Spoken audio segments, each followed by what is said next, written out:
Hi everybody, good evening. Sorry, I just came because I just had to finish work. Yes, my call. Everybody having a good evening today? So now, shall we? SDP! SDP! We've got a very long lineup of candidates lined up for you tonight. But at the beginning of tonight, we're going to have a warm-up speech by one of our young Democrats. His name is Joshua. He has been volunteering for Dr. Chi for quite a while as well. Yeah, sorry.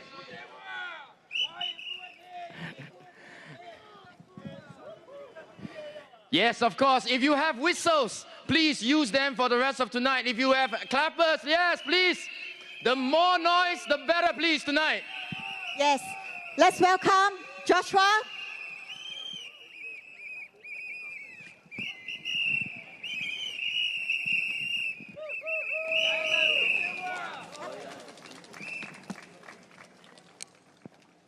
Just bear with me. I'm not Dr. Chi by any long shot.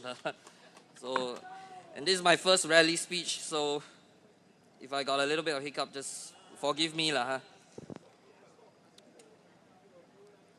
Okay. Good evening, Singapore. 大家晚上好. Thank you, everybody, for coming today. Well, really a lot of you. It's very encouraging. Allow me to introduce myself.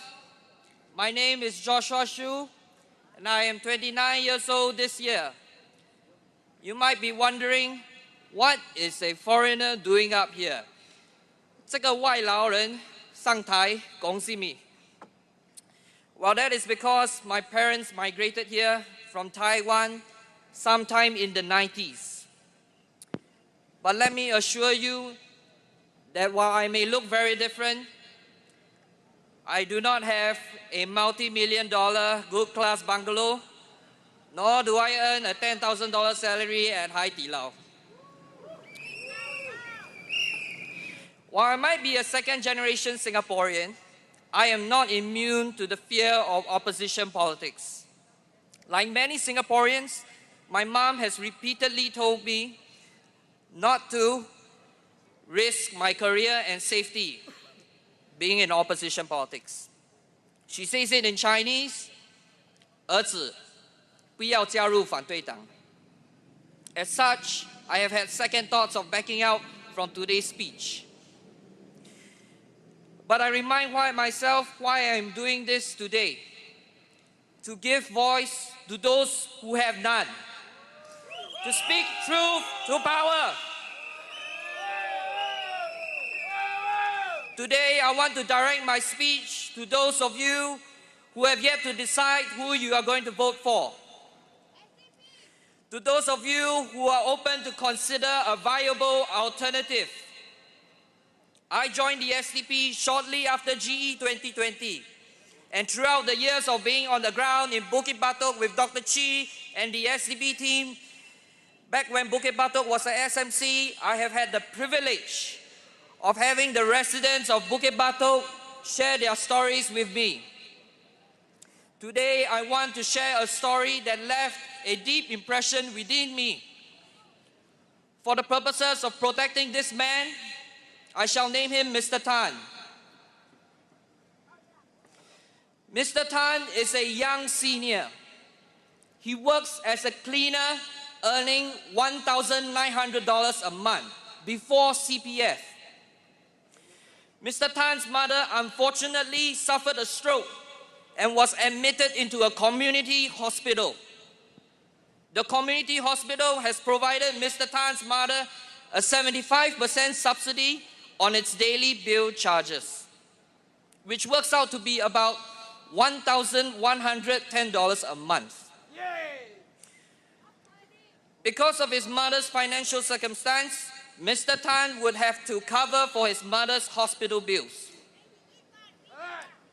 Aside from this, Mr. Tan has an insurance policy that he must maintain should he be hospitalized, which works out to be about another $500 a month. So 1.9K income before CPF $1,110 hospital bill, $500 for insurance. If you do the math, you will realize his monthly income has been pretty much neutralized. Don't forget, he also has food, utilities, and other miscellaneous bills to pay. So how does he survive? Well, from time to time, Mr. Tan tries to keep up by applying for ComCare assistance. Sometimes he has to go to his MP for meal vouchers assistance. I recall when I was having this conversation in his home, I could feel how tired he was from making the constant appeals to the relevant agencies. All the assistance given, and he still would not be able to save any money, much less enjoy the fruits of his labor. He expressed to me in Chinese, 一天过一天, living from hand to mouth. Stereotypical arguments made by critics, perhaps from the other side, would go something like this. Who asked him not to work hard? I can guarantee you, Mr. Tan is far from lazy. Why do I say that? Now, this is how I remember his case very vividly till today. I didn't meet Mr. Tan in our conventional house visits. The first time I chanced upon him was when I was walking back from our party's headquarters. Mr. Tan was pushing cardboards late at night, picking up cardboards that fell by the traffic wayside. Think about it. A man nearing his retirement age collecting cardboards after his work as a cleaner during the day. Being a filial son and not being able to save, not being able to retire, much less enjoy the fruits of his labor. Mr. Tan's case is not an isolated incident. As we went from Bukit Batok to Sembawang West, a Malay abang came up to me and unprompted, he shared with me how his CPF funds has been drawn down to the point where he has become less than $500 a month, struggling to keep pace with the cost of living. The recent number of seniors that make our workforce today is about 31%. Imagine how many are struggling to retire or have to come out of retirement because of the insufficient savings. But perhaps what is most alarming is how Prime Minister Lawrence Wong plans to tackle these retirement adequacy issues. In a Lian He Cao Bao interview, when asked how was he going to tackle the retirement adequacy, guess what he said? I quote, "We have to be prepared to stay employed and work longer."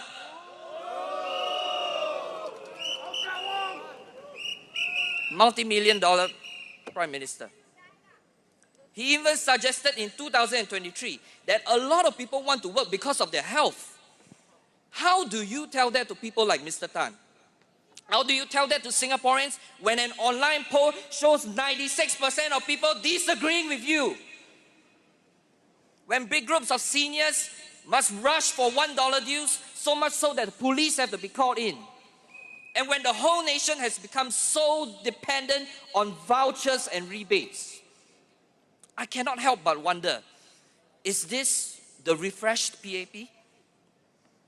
If it is, we are all in big trouble. My message is this: those who cannot remember the past are condemned to repeat it. And like Gandhi once said, the true measure of any society is how it treats its most vulnerable members.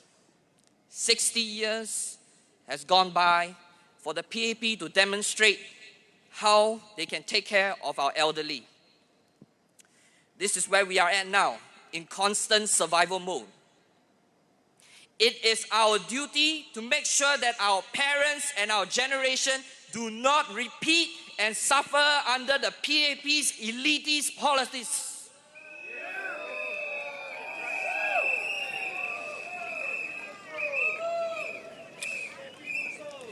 Seniors like Mr. Tan have been drawing down their CPF to pay for their housing with, quote unquote, no cash outlay. A marketing jingle that has been used consistently by the PAP. Prime Minister Lawrence Wong even said 8 years ago that our HDBs are a good store of value. But when the Vice President and Senior Investment Strategist of OCBC says, quote, hoping for your HDB flat to appreciate in price by the time you retire so that you can unlock value by selling the flat is not a sound strategy, you really must wonder, what is Prime Minister Wong smoking?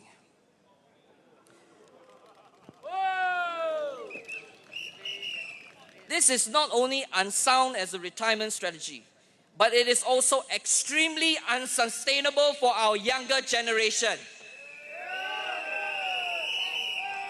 Our younger generation. The generation that will be the next lifeline of Singapore. The ones that will be here to shore up our national defense in an increasingly unstable world. Today, more and more HDB flats have become price exorbitant. The number used to be 71 resale HDB flats for selling at least $1 million back in 2018. As of 2024 last year, the number has now gone up to 1,035 flats. A 14 times increase in $1 million resale HDB flats.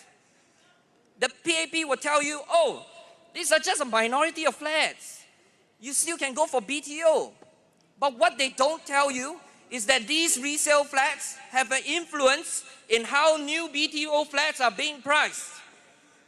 Sure, you can say there's subsidy, but ultimately, where does the subsidy come from? It certainly didn't come from NTUC income, because last I checked, they wanted to sell to Allianz.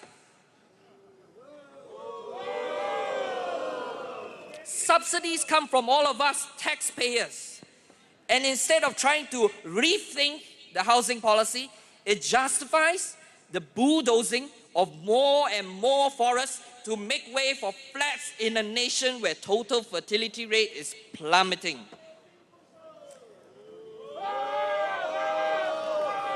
And might I remind you that the threat of a sea level rise is expected to reach our shores at a much earlier than expected pace.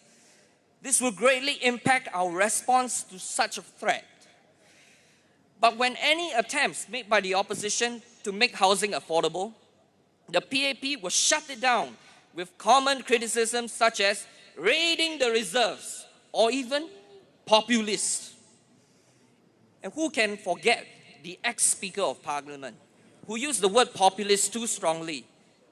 We all know what happened to that guy. The PAP has been so conditioned to be profit-seeking, to see Singaporeans as nothing more but economic units. They can't help but totally disregard what Singaporeans bring to the table as a collective whole. The whole idea that if you make housing prices affordable, that somehow you are raiding the reserves, as we would not have sufficient investment revenue to spend for future generations, is a fallacy that even they themselves have been so convinced. They fail to see that if the same amount of money had just simply remained in the hands of the people, it could not only boost the retirement adequacy of our seniors, people like Mr. Tan, to live out in dignity, but also have the same positive effects of our economy, as it will be re-spent by the people to create more jobs, raise incomes, and generate tax revenue in the process, which ultimately just ends up back in the government. Left hand out, right pocket in. The PAP's favorite. The PAP has had a hard time raising the productivity over the years. It formed numerous committees using our taxpayers' money. Not only did they fail, but now they are taxing you to cover for their mistake. And what do they do in return to reward you? A high population density, telling Singaporeans that public fares should not be tied to service levels or disruptions, to giving out fish after suggesting in Parliament that university degrees should have expiries.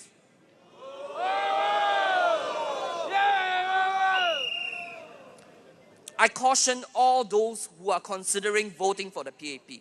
While the PAP is undergoing a change in leadership, 60 years of PAP rule has bred complacency and one-way, narrow-minded thinking. It has further entrenched the habitual tendencies of elitism. We took the pledge as Singaporeans to achieve our country's happiness, prosperity, and progress.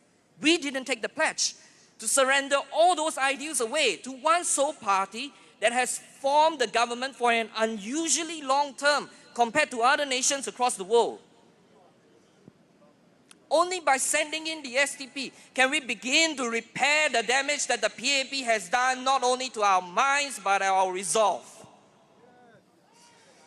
By voting for the SDP, we will work to safeguard your prosperity by making sure our cost of living is manageable with fiscal responsibility, to protect your livelihoods while at the same time innovating to create new opportunities for our economy rather than just growing it by the size of human capital. Where the PAP has failed, the SDP will succeed. Time for us to bring sanity to restore the HDB's original mission of public housing, not just for the younger generations, but for seniors like Mr. Tan with the SDP's non-open market housing proposal.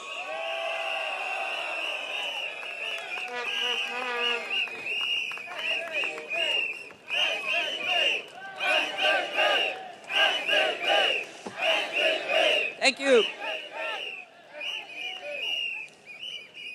And before I just close things off, because I'm running out of time, 30 seconds. Okay. Let me just say a few good words for Dr. Chi. I've been with Dr. Chi for 4 years now. I had the chance to monitor and see for myself how this man performs. Every time I go out with him, I see his dedication for the residents, his commitment to serve, his commitment to protect those people like Mr. Tan who can't voice out because they are in fear that the PAP will go after people like him for his meal vouchers and his assistance. Dr. Chi is the man to send into Parliament.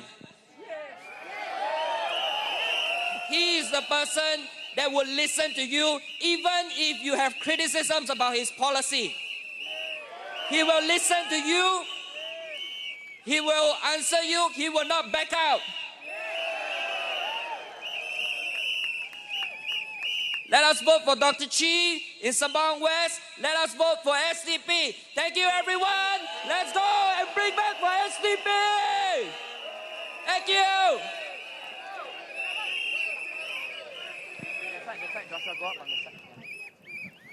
you. Thank you, Joshua. Once again, a round of a rousing applause for Joshua, please. That was his very, very, very first time on stage speaking to such a crowd, yeah? If there's a reminder, when Dr. Chi stood in the by-election in 2016, Grace Fu said that Dr. Chi is without a job. So because he's without a job, he cannot govern or he cannot be in Parliament because who is going to vote for someone without a job? So I have to remind all of them, Dr. Chi is not without a job. He's a writer. He wrote books. So for those of you who support him, this is one of his books that he's selling. And this, he wrote, and you can buy from our merchandise. And this book is so apt. Never on bended knees. And all these 30 plus years, Dr. Chi, never on bended knees, no matter what was thrown at him by the media, by the machinery, by his opponents. So he suffered for all of us, right, gentlemen, ladies? At the back over there are tentages. Today, we have volunteers manning the tentages. We would really appreciate if you could purchase some of our merchandise because every cent will go to funding the team. For example, we have over here teddy bears. We also have books. We also have umbrellas. As we come on stage more often later on, you will see us selling more and more koyok for you. Sembawang 的居民，徐顺全支持徐顺全的请去买他的书。他以前一直给那个政府控告的时候，他就是以卖书来维持生活，卖书来养大他的3个孩子。说你支持徐顺全的话，请去后台帮忙徐顺全买1、2本他的书，好不好？那个沈巴湾的居民们，好不好？支持徐顺全，把徐顺全送入国会，他才可以去国会替你们发言。And if you would like to get a signature, an autograph from Dr. Chi as well, you can stay back at the end of tonight's rally and queue up nicely. Dr. Chi will certainly entertain everybody. Somebody over there mentioned one of the very important merchandise that I forgot to mention, which is the what? Tak boleh tahan T-shirt. This is in reference to an incident that happened back in 2008. If you would bother to Google about it, you will probably find out a little more. But we will not, we will spare you the details of that first because we need to introduce. Sorry, we found a handphone. Oh no. At the ladies' toilet. What phone is this? Apple. It's an Apple phone. It's an Apple iPhone. It's on StarHub, Yes. reception. Whoever lost your phone, you just need to donate like $10 or what, you can claim it back, okay? Anything for fundraising, No CDC vouchers for use for here. CDC vouchers are not what we advocate over here, all right? I also just wanted to add one more quip because she mentioned about Grace Fu, mentioned about what? Unemployed and whatsoever. Ladies and gentlemen, I myself am also unemployed. In other words, a lot of us here are what we call self-employed. Isn't it, ladies and gentlemen? So what do you mean by self-employed equals to not contributing to this country's GDP? I see some of my fellow artist friends out there as well shaking banners. Yeah. So for the rest of tonight, we really appreciate your presence here. We also appreciate your cheers together. One round of very loud cheers out right now. SDP! SDP! Dr. Chi! Thank you very much. Thank you. And before we get off stage, we would like to introduce to you our next candidate who is coming on stage. He is none other than Jufrey from from MYTJRC. Jeffrey?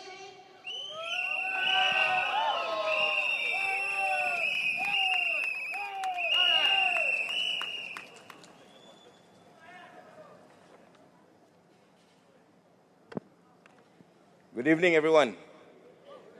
Takeho. Apa khabar? Vanakkam.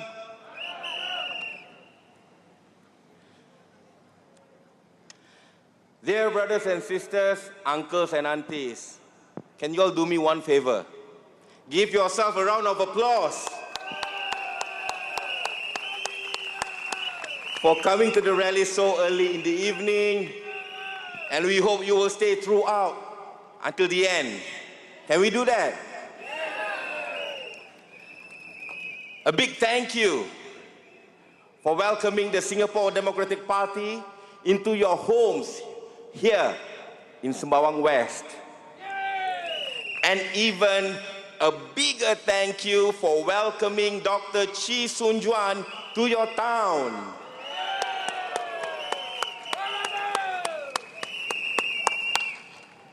Now, 2 nights ago, Mr. Ong Yi Kang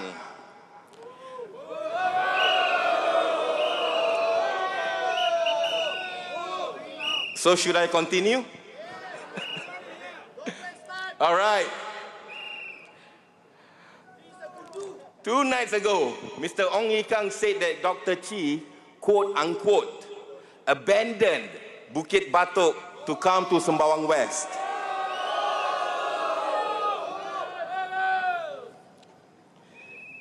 But we all know how Bukit Batok SMC magically disappeared and appeared in the newly created Jurong East Bukit Batok GRC. What was that again? This morning, Ong Ikang said that there is nothing wrong with making political calculations with moving constituencies. Look who's flipping the prata now.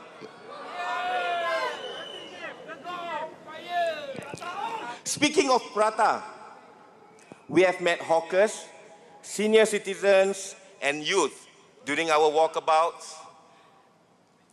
And the message is clear. Everyone's struggling to get by, making barely enough to survive. Is this really the life we want for ourselves? Do we really want that kind of life? There you go. I don't believe so too. We don't want to just survive. We want to thrive.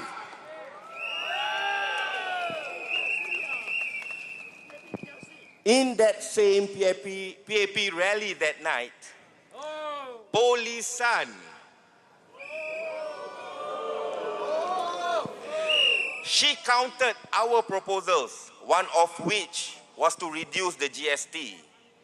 She said that money doesn't fall from the sky. Of course, I agree. We all agree. Money doesn't come from the sky. It doesn't. For us, the average Singaporeans, but not for them. As for ministers, salaries shoot up like rockets, straight to the moon. Compare this. The annual salary of the US president is about 400,000 US dollars, which is about slightly over 500,000 Sing.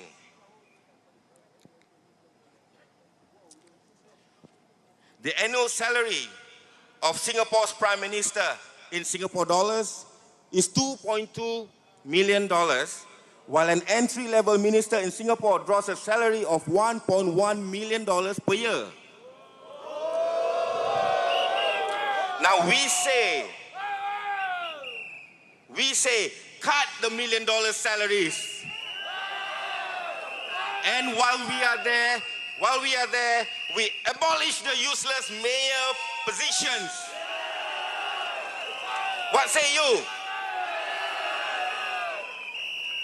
We can use that money to help Singaporeans with more important things like healthcare, housing, education, real support where it matters. Because we don't need $1 million salaries to serve the people.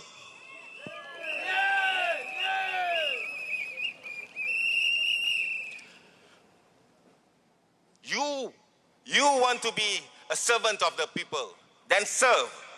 If not, step aside. We'll do the job with less pay and more heart.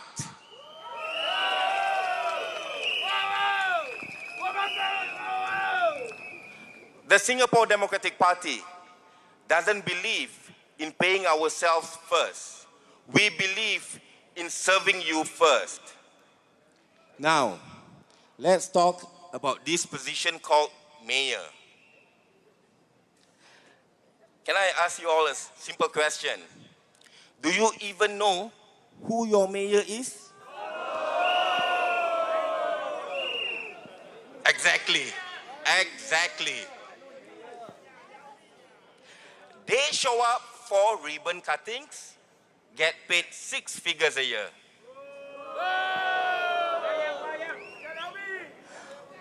While we are all trying to figure out how to pay our next utility bill.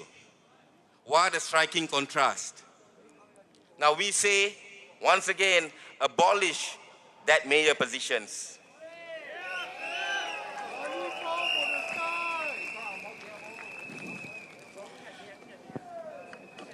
With that, we can also use that money to support the people, our seniors, our students, for fund healthcare subsidies, like I said, housing grants, mental health services, because this is all about priorities. We feel your pain, your struggle, your hope. Please, give us the chance to serve you.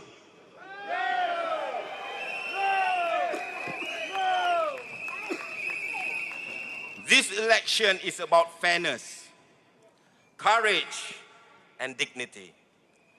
And if we can stand together tonight, believe me, we can build a better Singapore tomorrow. Vote SDP, vote with heart, vote for the change.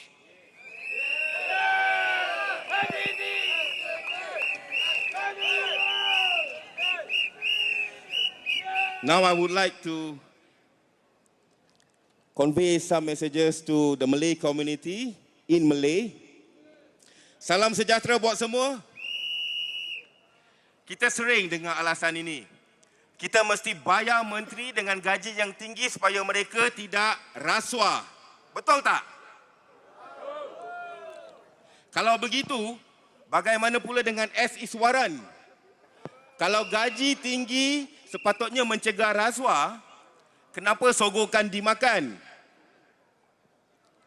Inilah buktinya tuan-tuan dan puan-puan. Masalah bukan pada jumlah wang. Masalahnya ialah pada nilai, pada integriti, pada accountability, pada ketulusan. Di Parti Demokratik Singapura, kami tidak percaya bahawa gaji berjuta akan menjadikan seseorang itu bermoral. Kami percaya pada khidmat. Kami percaya pada tanggungjawab, pada keikhlasan. Kita tidak patut jadi pemimpin untuk mengkayakan diri sendiri. Kita jadi pemimpin untuk mengangkat rakyat. Kita perlu kembalikan kepercayaan, kepimpinan, harapan. Saya akan menutupkan pidato saya pada malam ini dengan sebuah pantun. Beras pulut, jagung berteh, air bali diikat tepi. Jangan takut warna putih, 3 Mei nanti undi SDP. Untuk bangsa dan negara, majulah Singapura, undilah SDP. Thank you everyone and good night.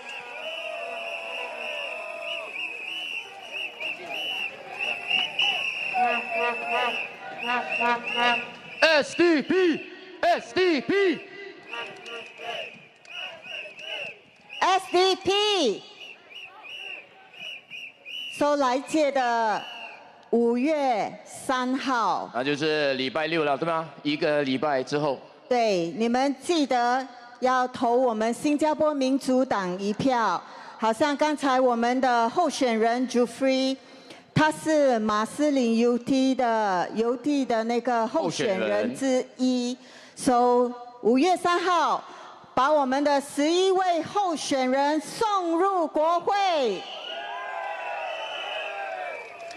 Once again, ladies and gentlemen, I implore you to possibly make a trip, maybe during your toilet break, also down to the tentages at the back, because I would like to implore you to purchase some merchandise. For example, an umbrella over here that will come in quite handy if you are going to join many of our next few days' rallies, right? 对，我们的雨伞代表了我们新加坡民主党跟你们风雨同舟。下雨的时候，我们会遮挡你们，陪你们。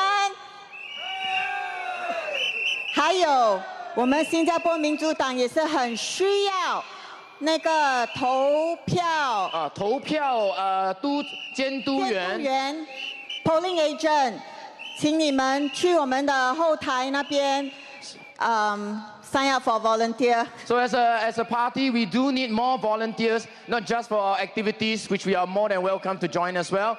We also need polling agents specifically registered for next Saturday, 3rd of May, when we have the elections. Every single voting center, we will need at least one representative, and that will be our polling agent down there. So I think do we need 4, right? Depending on how many polling desks they have. I mean, every center at least one, but within one GRC there will be many, right? We need a lot of polling agents, so please come and help us, especially the residents of the constituency that we are standing. That will be nearer to your house as well, yeah? Yeah. So come and help us sign up to find out more information on how many polling agents we need. Our volunteers behind will be more than willing to answer all your questions, okay? Thank you very much. And so our next candidate coming up on stage will be Jijin Wong. Jijin shared with me earlier that one of her hobbies is actually hiking. And so can we welcome her as she hikes on stage together into a brand new future for everybody out here? Yes, let's welcome Dr. Jijin Wong.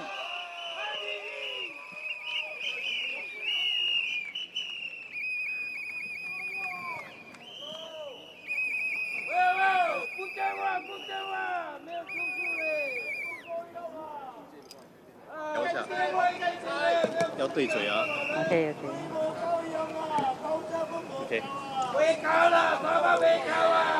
亲爱的Sembawang集选区Sembawang C 选民，还有马西岭游池的选民，你们大家好。安哥、安弟，吹高一走，吹高一走哈。食饱未？啉酒啊？唔系啦，较晏啦吼。我想跟大家解释一下3个词语的意思。第一个就是政府，第二个就是公务员，第3个词语的意思就是说，我想跟大家讲的就是国会议员。这3个职务到底有什么区别？第一个，政府就是那个政府啦。government sectors 啦，里面呢是包括了很多部门啊，国防部、交通部、教育部、财政部、外交部 ，all the 部 ，OK？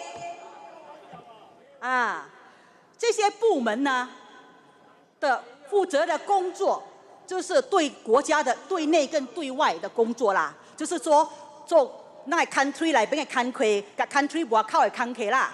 所以无管你是落雨也好，无落雨也好，这政府部门拢都要爱做工的，对无？你无政府，一本就爱做工的啦，吼。所以又回到讲最后一个，就是还有讲到我们的 public civil servant 呐，就是政府公务员。公务员就是 public civil servant 咯，只是看到马达啦、财务税务局的财务这款无啊，公务员啦吼，就是食政府工的啦，甲政府拍工的啦吼。伊人是伫政府部门里面做工的，所以叫做公务员呐 ，public civil servant。另外一个，我想跟大家讲的就是，你们即将要投的国会议员，什么是国会议员呢？他的工作到底是做什么的？其实，国会议员就是 member of the parliament。我是用很简单的意思跟你们讲啦，他的工作是做什么的呢？是代表我们的选区去国会里面辩论，为我们的选区的人民争取利益去辩论啊。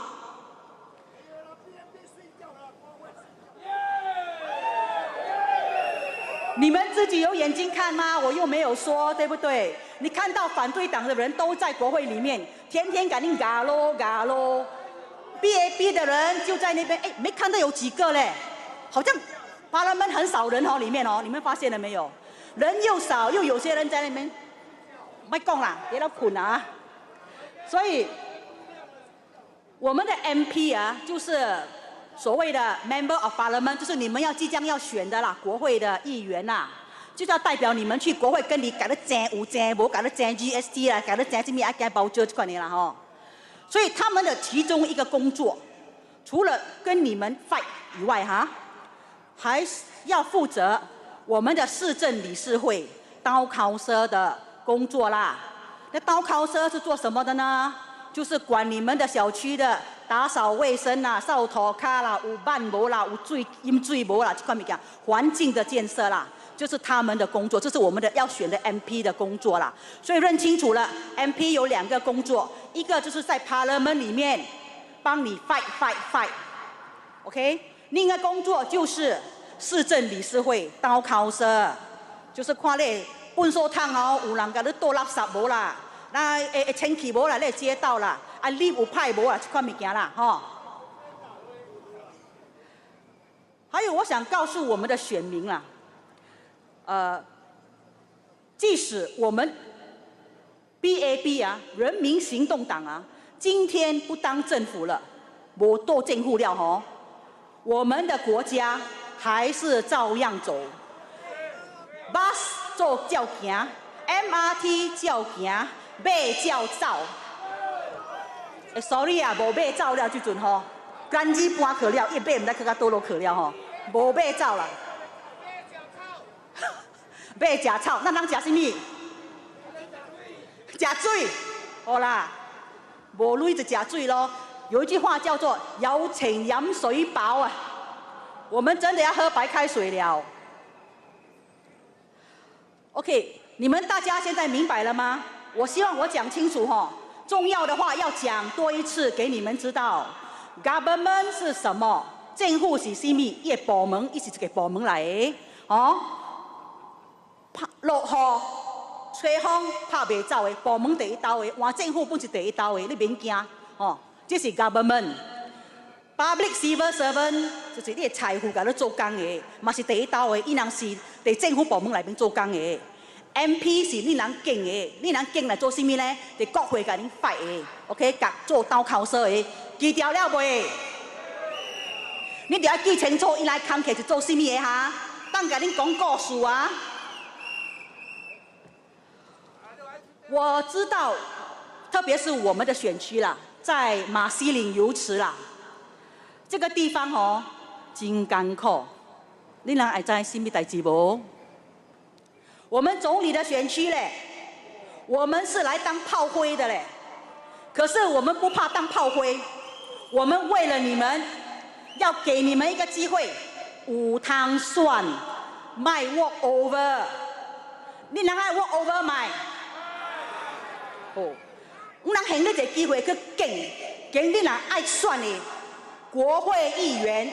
真正会甲你 fight 的国会议员，唔是伫Parliament区，你看咧啊，你放心吗？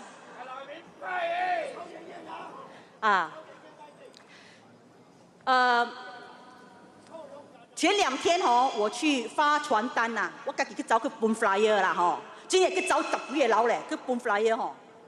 有一个安迪看到我咧，伊讲一个 flyer 向我看咧，这是 BAB 向伊的 flyer 咧，内面写着什么你知无？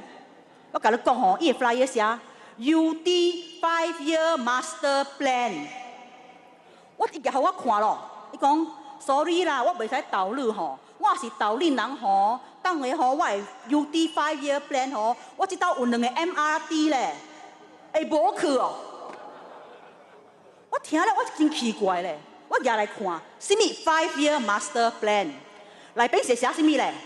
有2个 MRT 啦，以后要建的吼，就是 downtown line。Near UD， 还有一个叫做 Sungai Kadut MRT， 还有里面还写了要建一些综合的广场啦，还有绿地走廊啊。这安迪看了流嘴烂咧，哇！我会知道哎安尼好咧，加5年我爱选 BAB 咧，我本替 BAB 真歹势啊！甲你讲，你知安怎无？这 Master Plan 吼，市政规划蓝图哦。跟你们讲啦，很多年前10几年前已经是 plan 好了的。你迄台厝徛的地方哦，我爱有几条 MRT 哦，爱有几个 Green Corridor 吼，即款爱开几个 estate、几个 shopping center，10几年前 plan 好势了。这个 BAB 吼，无物件拿出来练吼，没有政绩，就拿我们这个 5-year master plan 呢，拿出来讲是伊人的成绩，将来要做的嘞。我本替真歹势啊！他们要把这个 5-year master plan 吼写进史册，名留千史啊！下水。甲你讲，今日不管是伫点做政府，我是要问我咱的 Prime Minister Lawrence Wong， 也是今日 BAP 无做政府。UD 这两个 MRT 阁有无？伊的绿化走廊阁有无？有啊是无？有诶讲有诶讲无，啊是有啊是无？有，无管地点做政府，拢总有，因为这是真侪年前 plan 好的，所以你莫嫌伊人骗。那新加坡人吼是真的是吼真好骗哦。真的烦恼啊！啊是吼，罗伦双甲讲吼，莫嫌伊哦。你若听好哦，我问哦，咱这 budget 放入去的 budget， 爱起这两条 MRT 的 budget， 甲伊的绿化走廊的，伊钱去倒落，甲咱现放咱的新加坡的 budget 啦 ，reserve 去咯。真侪钱的嘛，放倒转啦，伊会使放倒转无？袂使嘛。OK， 所以。不管是交通建设，还是什么基础建设，都在很多年以前都已经 plan 好了，所以你们不要担心。OK， 是哪一个政府、哪一个政党起来执政是没有问题的。政府，刚才我跟你们解释什么是政府。政府部门，什么是公务员什么是 MP 要做的东西，所以不要把 MP 的工作讲到那大。你甲你去 MRT， 我真的是输好MP 有边甲你去 MRT， 还有，作为您选区的国会议员，真正的工作是要把人民的诉求带到国会里面去，真正的好好的辩论。可是刚刚跟你们说的我们没有看到几个人在那边辩论啦，都在困啊，无辩哦，累排谈哦，因为很多国会议员他们也在外面做兼职啦，做 company directors 啦，外口的累较多嘛，好谈嘛，做几十个公司的 company directors 啦，所以无辩哦。等来国会开会的时阵，较过夜了嘛，就爱困一晚尔啦，较过闲了，伫外口因人真侪 sideline 做无 ，OK？ 所以我想跟你们说的是，我们如果被选进去当你们的国会议员我们的党、我们的议员会全心全意的帮你谋福利，真正的在Parliament里面跟你 fight。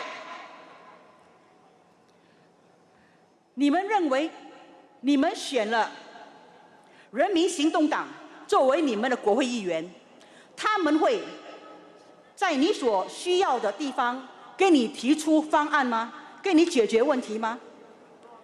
你能选的也是选 BAP， 会给你 settle 的 problem 无？真正好的 example GST 有甲恁 fight 无 ？bus fare 起了有甲恁讲卖起无？水价起了有甲你起无？搞到我们什么都涨价嘞，很惨嘞，天天要靠着多龙啦，嫌我加淡薄包遮啦，加2天够咯，真欢喜啊，拍扑啊，谢谢 BAP， 包遮照牙 ，complain 照 complain， 我们5年才有1次机会 complain 的嘞，你平时随便隔壁店讲会使你外口讲莫等下着代志你们不要紧啦。如果我们这些名人出去真假了咯，又给你在报纸上说你要 block money 什么。可是这次这是个很好的机会，让大家知道一下发生什么事情啦。所以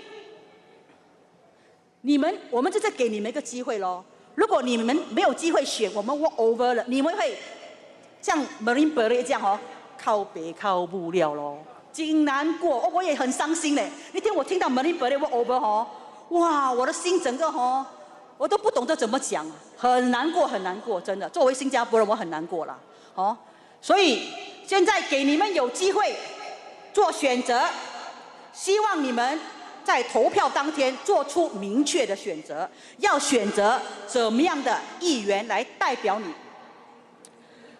我再跟大家分享一件事情啦，历届的大选历届的大选，在总理的选区哦，特别是李显龙那边的哈，我是做按摩球的啦，他的总理的选区的选票都会90%啦、80%以上的，所以这一次我们这些炮灰啦，真的是不能输的啦哈，炮灰啦，来做炮灰给你们啦，没有关系，我们不怕当炮灰。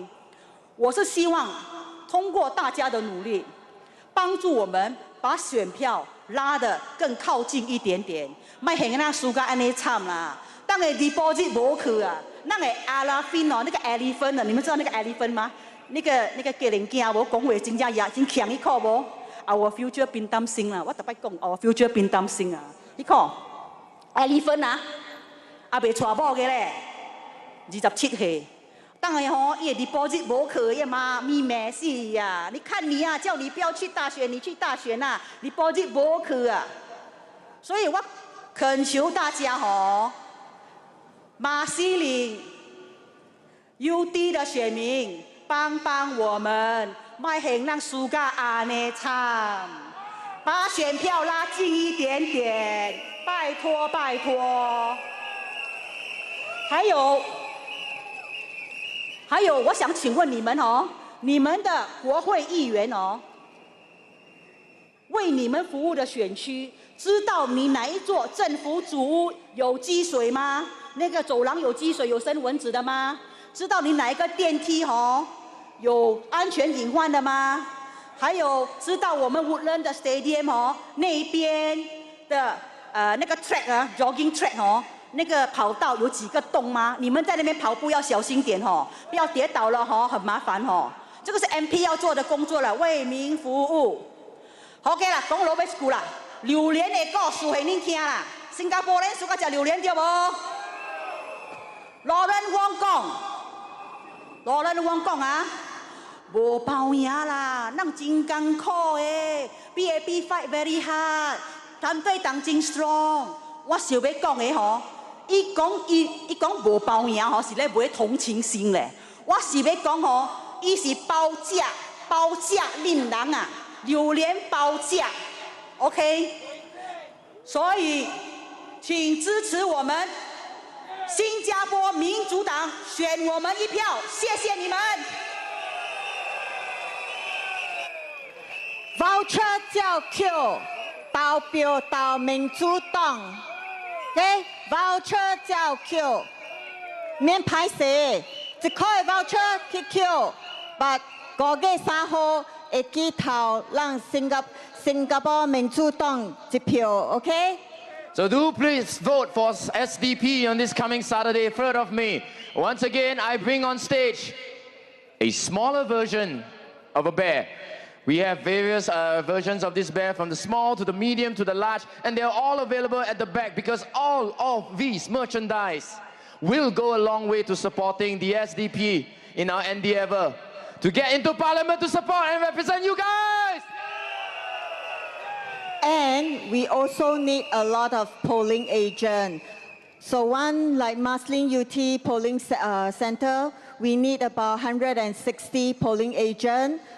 The Sembawang team, we need about 150 polling agents. So please sign up as our polling agent, especially the residents of Sembawang and Marsiling UT. Please sign up as a polling agent. To find out more information, please go to our volunteers. And tomorrow, I think there is, the office will be open from 11 a.m. to 9 p.m. for you to sign up, and our Commissioner of Oath will be there.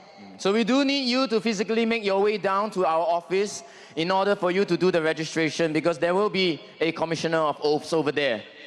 记得我们很需要很多的那个投票什么啊？投票监督员观察员、监督员。对，我们邀请你，请去我们的后台那边报名。我们需要大概100多吧，加起来2个那个集选区的话，我们需要大概要300多个。加减也要300咯。对，也要300。I can also share that I also was a volunteer for a polling agent 5 years ago, and that was in Bukit Batok. And it's very touching when you are on duty representing the team that you really passionately and fervently support, just to see how it resonates with the people coming in, streaming in hour by hour. Yes, and you know, our polling agent, our candidates are also working very hard. And during the polling days, they will actually be the one going around sending lunch and dinner to all our polling agents, appreciating all our polling agents for their efforts. Because we take nobody for granted. We really appreciate all of your help. Yes, it's going to be fun because you get up close and personal in how this whole polling works, and which is why I must remind you all, voting is secret. 投票是秘密的。 It's definitely secret. I think one of our candidates, Arifin, has also made a video to share about how secret it can be. Yeah, so don't be afraid to vote for us. Don't be afraid to vote our 11 candidates to Parliament on the 3rd of May. But you know, Jaslyn, I can share with you something that is not so secret. What do you think is one of the favorite hobbies of our next candidate elector? He says that he loves to play mahjong with his parents. Anybody else who here play mahjong, please? 如果你们有3缺1的话，你们可以邀请我们的下一位候选人来加入你们的麻将局。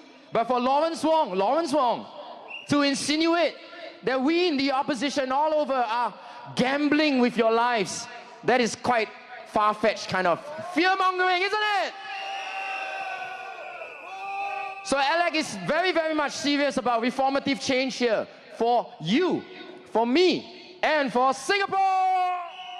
Everybody, Mr. Alec Tok, SDP Muslim UT team.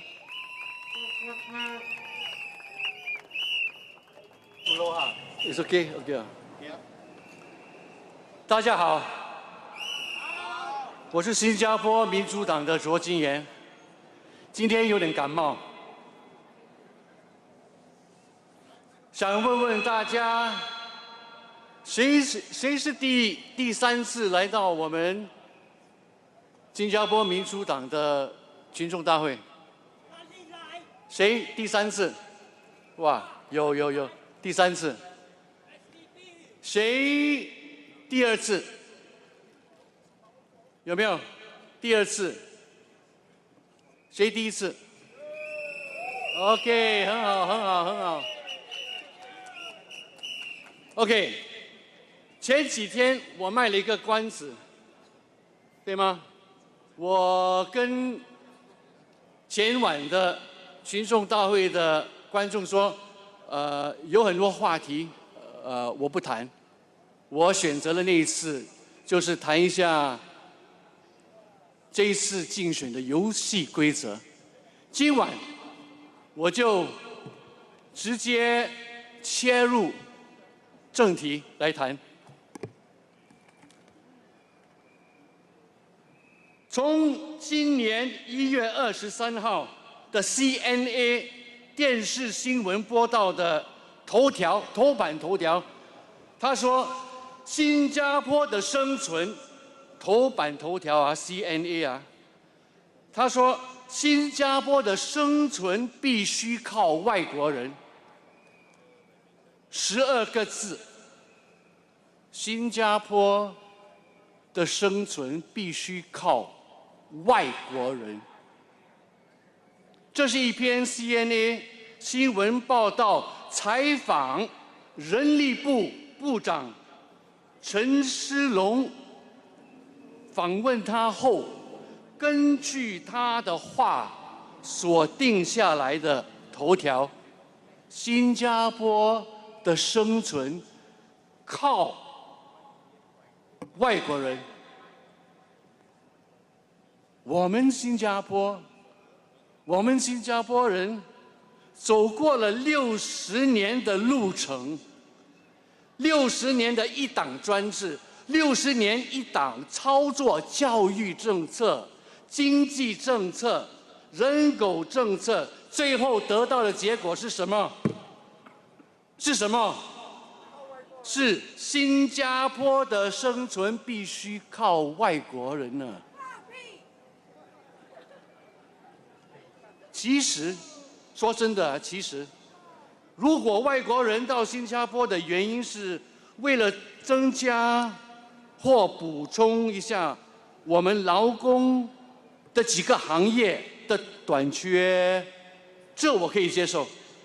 可是，问题是，我们的政府已经让这些外国人侵入了，让这些外国人占据了各种各样的行业，造成许许多多的我们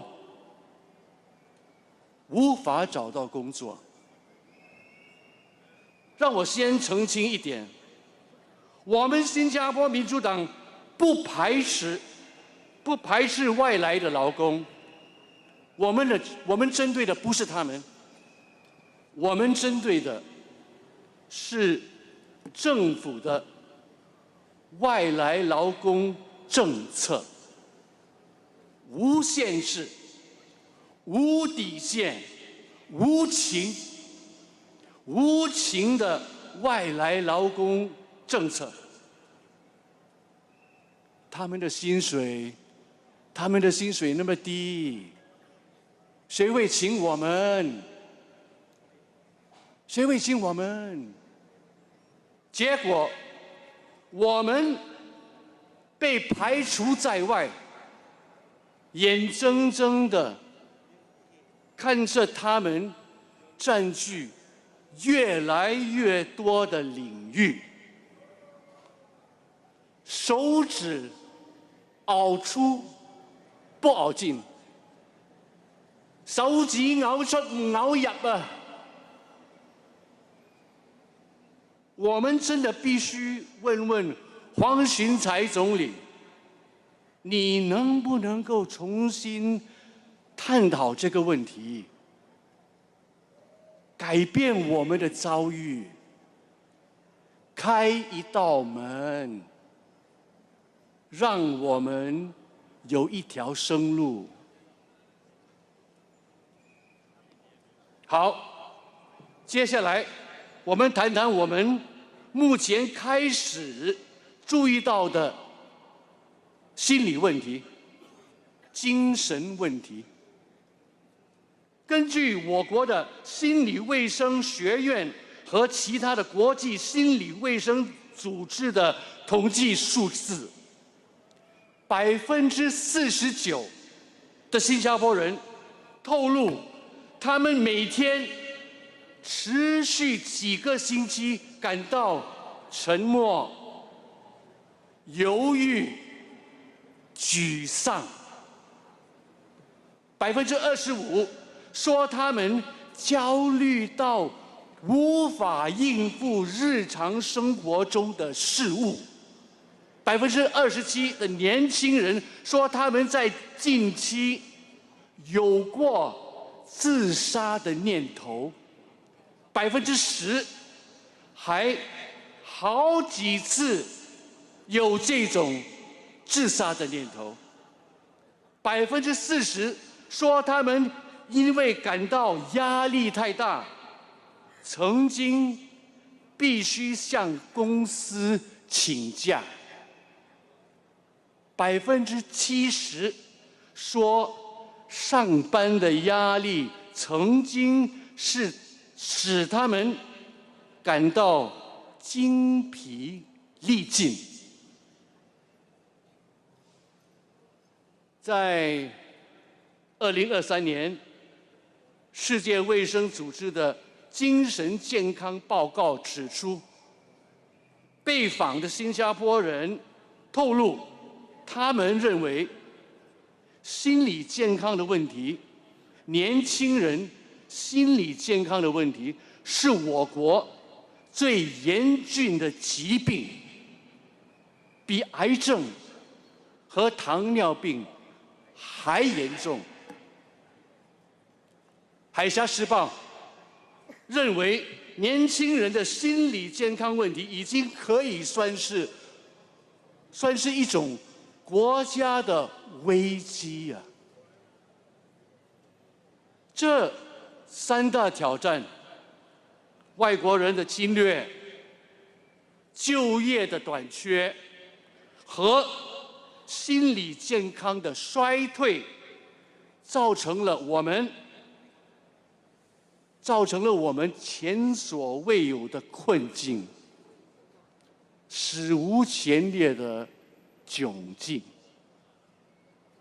造成这个局面的有两大因素，生活费提高所带来的冲击和人口无局限增长所带来的密集和密度。我们这个小岛今天已经有190万个外国人在这里工作、生活、谋生。其实有好多新加坡人已经跟我们说，不止190万个外国人。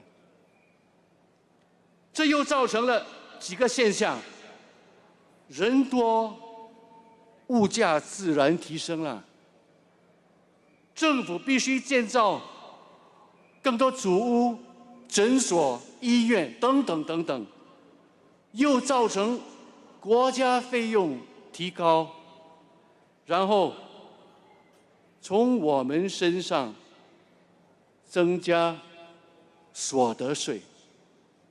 简单的说，这些就是人口无限制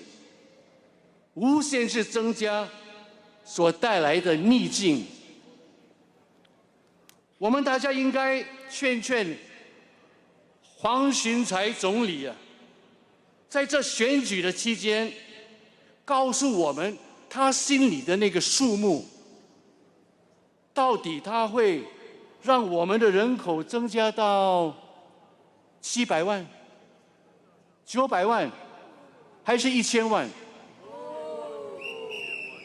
请告诉我们，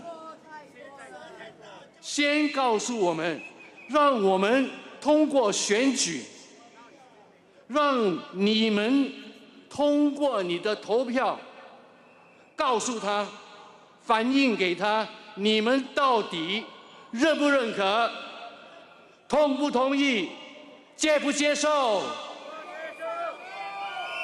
请告诉我们，这个竞选告诉我们，让我们的投票给你我们的答案。我们新加坡民主党不是提倡把国门关闭、拒绝外国人，不是，我们主张的是，我们一定要有一个限制，有一个怎么保护和担保新加坡人的就业机会的计划。其实我们真的没必要不停地增加人口。世界上有好多国家人口不多，可是在经济和科学的领域都有非常出色的成就，他们的企业也在国际舞台上有惊人的成绩。宜家、Spotify、Volvo 车、Carlsberg、台积电等等等等，都是小国家瑞典、丹麦和台湾的公司。我相信我们也可以。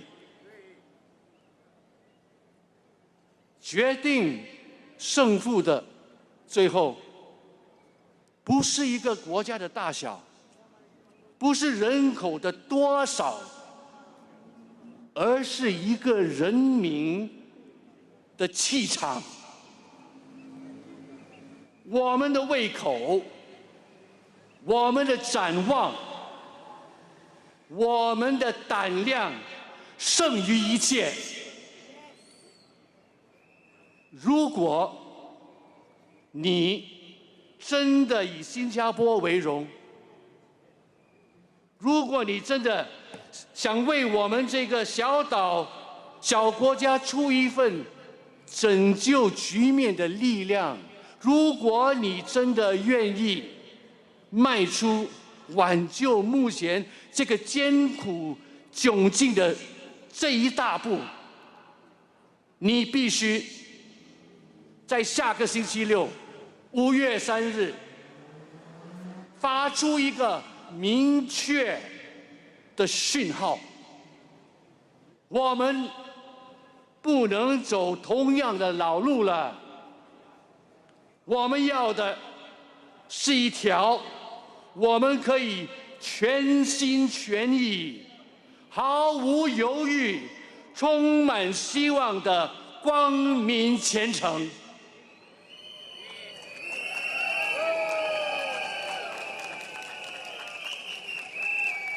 路遥知马力，日久见人心。我们新加坡民主党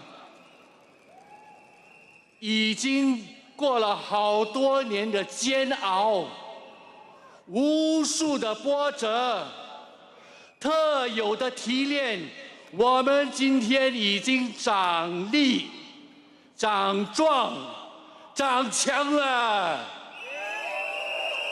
跟着我们走，跟着我们一起走，勇敢向前，抛开恐惧，把你的票投给我们，投给徐顺全，投给新加坡民主党。谢谢。SDP。SDP SDP。朋友们，我希望你们冷静一下，看看你周围的新加坡人，你们会留意到，你看到的很多3代同堂一起来这个群众大会，你们有没有留意到？转身看看你周围今天来群众大会的居民，今天来群众大会的朋友。And so if you look left, you look right, you look behind and all around, what do you see? Yes, you see SDP, you see 3 generations of families coming, but we must ask ourselves, why? 为什么？为什么我们有这些3代同堂的那些居民、家人一起来？ Why are there children even here? Why are there elderly braving the difficulties just to come here, squeeze together with everybody, just to soak in the atmosphere only?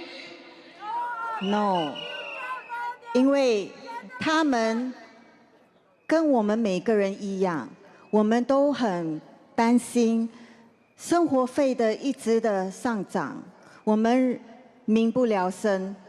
It's simply because we are all the same, isn't it? We face the same issues of cost of living. We face the same issues of weddings and marriages. We face the same issues of housing, isn't it? 但这些问题不是那些 PAP 的人能了解的。 And so these are issues that men in ivory towers can't possibly imagine. Don't you think so? So， 我们呼吁你们5月3号去了那个投票站。呀，对，投票也是一种投诉，对不对？投给民主党就是证明给他们看，你们在投诉他们没有做好他们的本分，没有做好 represent 我们新加坡人的本分。And so if they keep saying that we are a complaining society, why don't we show them what kind of complaint we are capable of making? Yeah. 请买徐顺全的一本书，支持徐顺全，把它送入国会。 And once again, there is more merchandise at the back, at the contentious over there. I have over here even just a small little clapper. because I don't have enough hands to clap. So I need these, and I believe a lot of you may need these as well, as you make more noise tonight. And now, I leave it to you to introduce our next speaker. 你帮我拿一下。好。So the next speaker coming up on stage is James Gomez. James just shared with me backstage. Some of you already know him over there. James says he has been studying intently this very famous Chinese painting of 8 horses. 八骏图. Anybody you know the 8 horses? Well, some of you don't know, but some of you may have seen them before in those grand officers, maybe some of the officers that belong to the white. Yeah, because you know, somebody from the white, Mr. OYK, is said that he's bringing his horses down to Sembawang GRC. What do you think about that? And so he wants to know how, as an inferior human being, we can squeeze with these royal horses in an already cramped Sembawang. What do you think of that again? But on a more serious note, these horses actually mirror the aspirations that the SDP has for all of you, from life and career, from children and health, personal development, marriage, education, and happiness. And do you know, Jaslyn, what the red horse stands for? Anybody else here knows? Ang Bei Tio. The red horse stands for strength and courage. So before we invite the next candidate on stage, can you all chant together with me? Bo Bei Zhou! Bo Bei Zhou! Dr. James Gomez.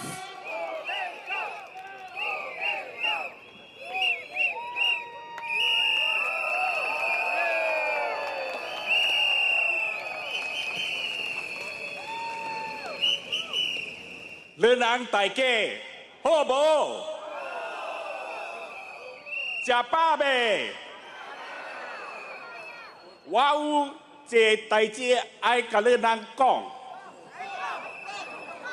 SDP, bố bê chào. SDP, bố bê chào. Còn lại, SDP, bố bê chào. You come to Sembawang, you bring the horses. SDP, bố bê chào.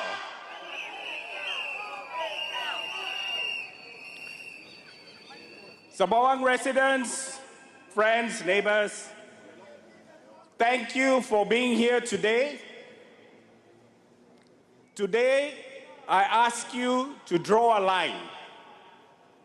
line between what the PAP calls town development versus what you really want. A line between town development decisions made for you versus decisions made by you. A line between the PAP passing off and politicizing national development plans for self-promotion and electioneering purposes versus genuine ground-up ideas that put the people of Sembawang and Singaporeans first. With this beginning, the Sembawang GRC team is proud to launch tonight, the Singapore Democratic Sembawang Town GRC Plan.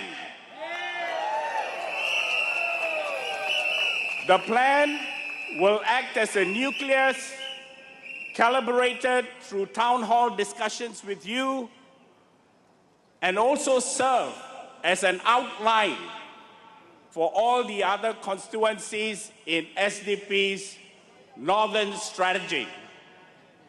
We call the plan Putting the Heart in the Heartland. Show me your heart. Show me your heart. The implementation of the plan is our commitment to you. community-driven vision that reimagines how we live, work, connect, and care for one another in this place we all call home.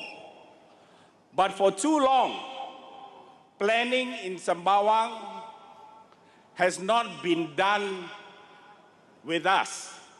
It has been done to us. Just before the elections, every elections, we see the PAP mentioning the opening of new MRT stations. They will talk about national HDB upgrading plans. They will highlight elements of the URA master plan.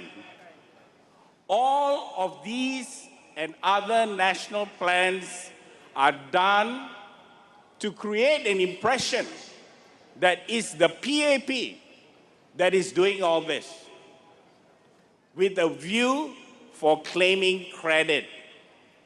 Nothing can be further from the truth. Meanwhile, in the last two elections, Sembawang residents have continued to face a set of unresolved issues.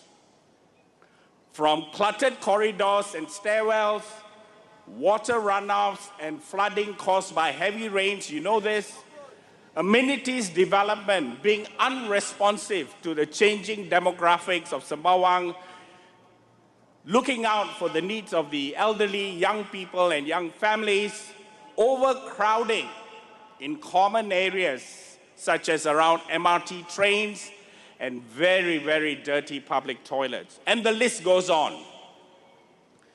These ignored concerns have made neighborhoods in Sembawang feel like concrete columns to which people scurry to after a hard day's work and caregiving responsibilities to be by themselves without the support of a wider community.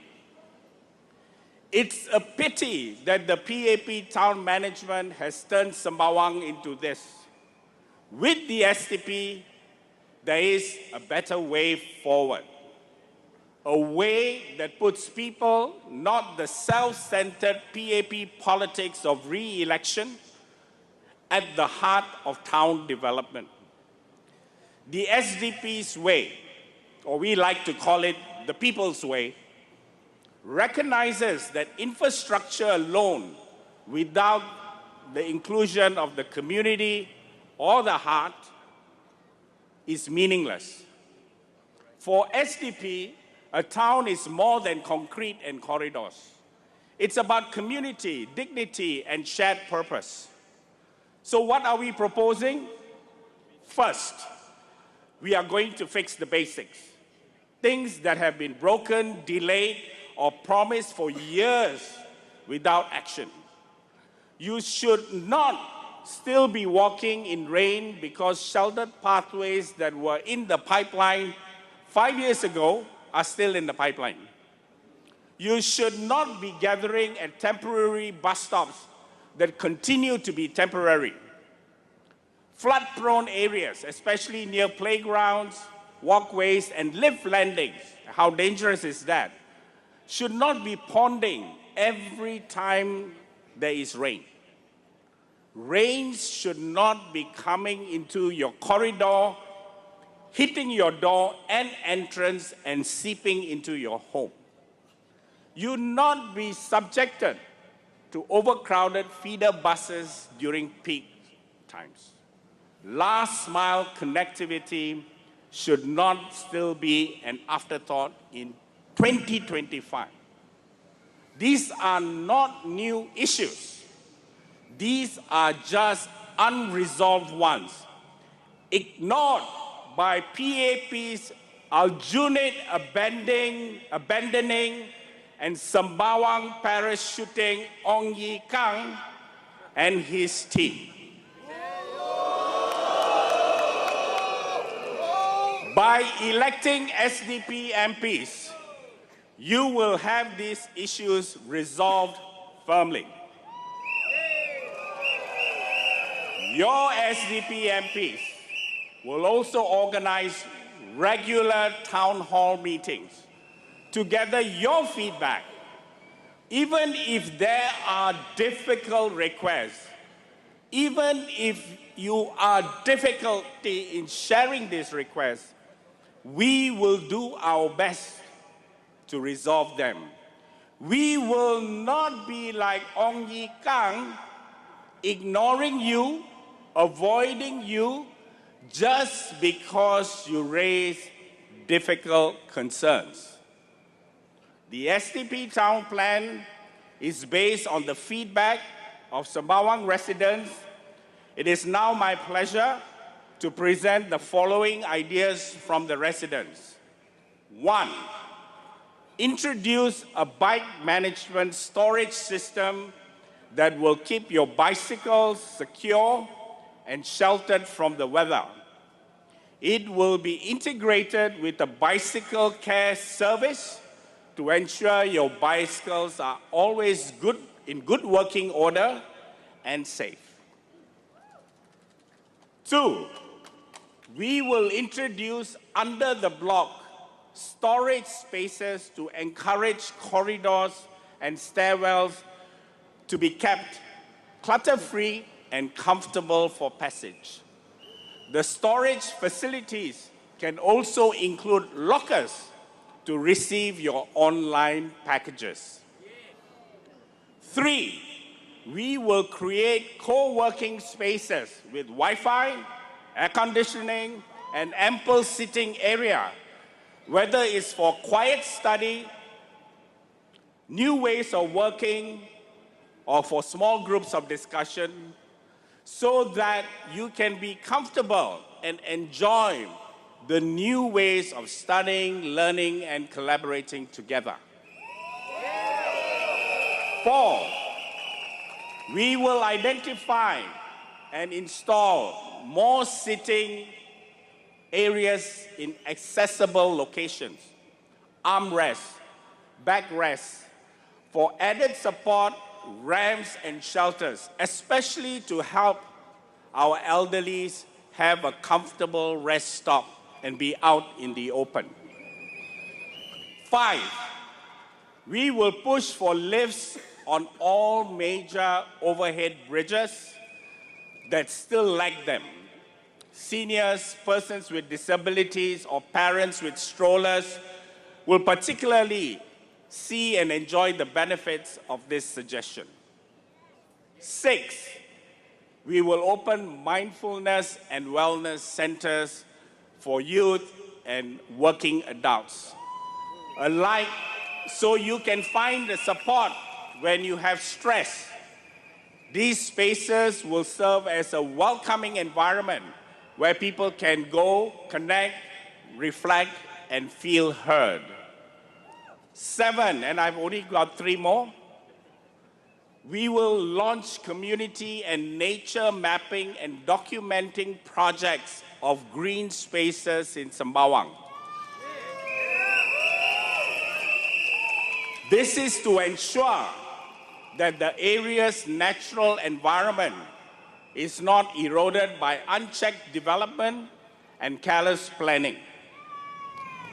8, we will demand action from the relevant agencies to keep our coastal waters clean. They are very highly polluted now.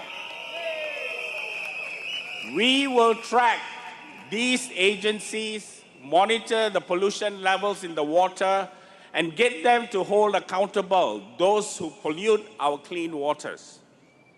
Last but not least, we will support those who work to care for our stray cats, dogs, and other wildlife. We will provide microchipping initiatives, a community care fund, animal welfare, education, and campaigns, and promote empathy and coexistence with our nature, animals, and fellow human beings.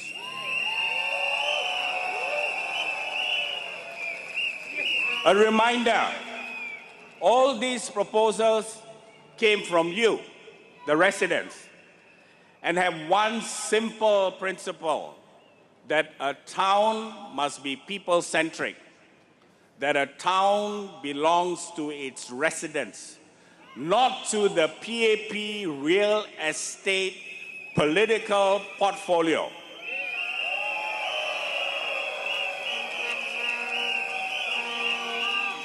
Unlike Ong Ye Kang, who just before this election tried to pass off the URA master plan for Sembawang as the PAP's, the SDP does not take national or public project, slap a SDP label on it, and call it its own. No, we don't do that. We believe in real participation, where the town plan is a product of you, the residents. That's why the SDP will organize regular town halls across all our constituency in the Northern strategy. These town halls will be an opportunity for residents to voice ideas and provide feedback to your SDP MPs, so that the SDP MPs can implement a plan that the people really want. If you want a town plan and MPs that will work for you, vote SDP. Vote SDP MPs. Once again, the Sembawang GRC team is pleased to officially launch the SDP Sembawang GRC Town Plan, putting your heart in the heartland. A plan for you, a plan by you. It is just SDP's pleasure and honor to facilitate this for you. Once again, SDP, Bo Bei Chao! SDP, Bo Bei Chao! SDP, Bo Bei Chao!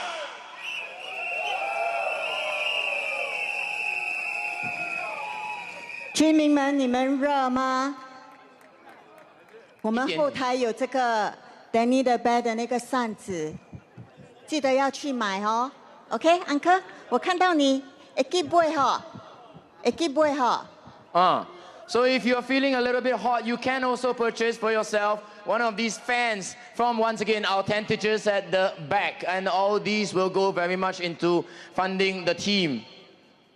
The next candidate coming up on stage will be Brian. Very quickly introducing Brian. He is an ardent supporter of the national football team of Singapore, because as opposed to some who only appear to take selfies with our national athletes only when they win, Brian has been supporting the national football team through its downs and ups. And so here he is pledging to do the same for all of you in Sembawang GRC. Mr. Brian Lim.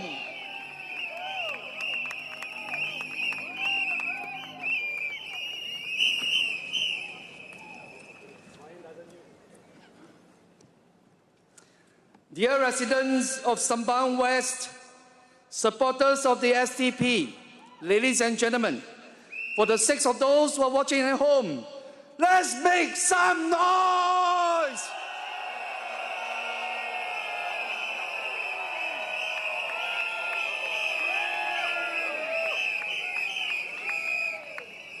My friends, for too long, we've been told to keep our heads down, to stay silent and accept things as they are. But let me ask you, is this the Singapore we dream of? A Singapore where hard work doesn't guarantee a home. A Singapore where the elderly worry about healthcare costs. A Singapore where children's future is weighed down by debt before they even start their careers. My friends, the time has come for real change. The time has come for you to draw courage over comfort, conviction over confidence, convenience, for a leader who will fight tooth and nail for your rights. And that leader is none other than Dr. Chi Sun-juan.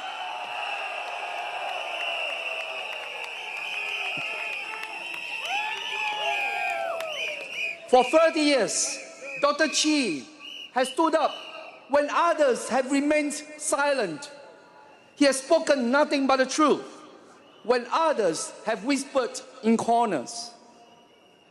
Do you know? He holds an unofficial Guinness Book of Records to have been sued by 3 former prime ministers. Mr. Lee Kuan Yew calls him a congenital liar. Is that right?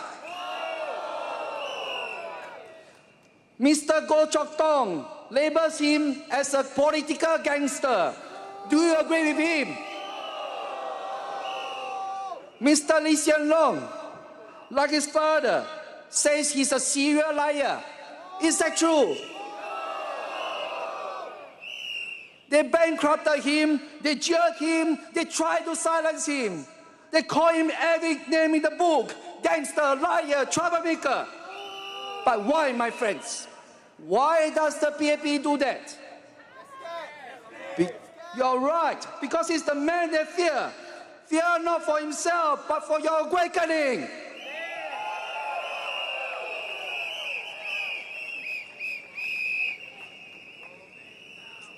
Dear residents of Sembawang West, it's time to show them. It's time for you to choose courage, not fear.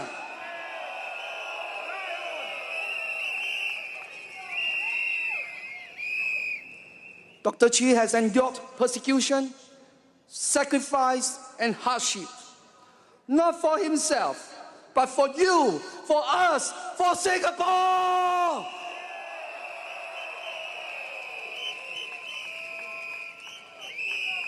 Ask yourselves, my friends, who truly understands the struggles of the everyday Singaporean?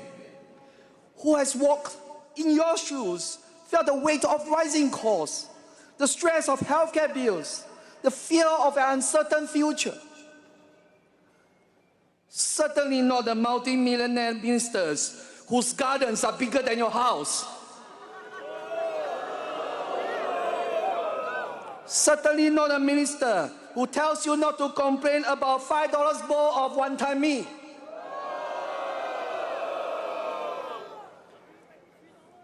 My friends, Dr. Chi doesn't just talk, he lives it. He doesn't just promise, he fights for it.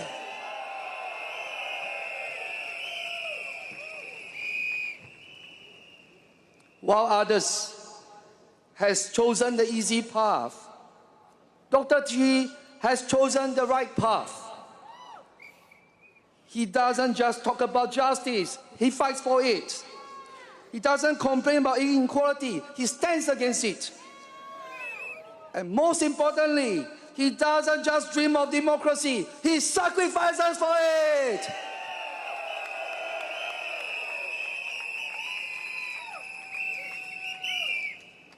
The PAP will tell you, hey guys, be grateful, stay quiet,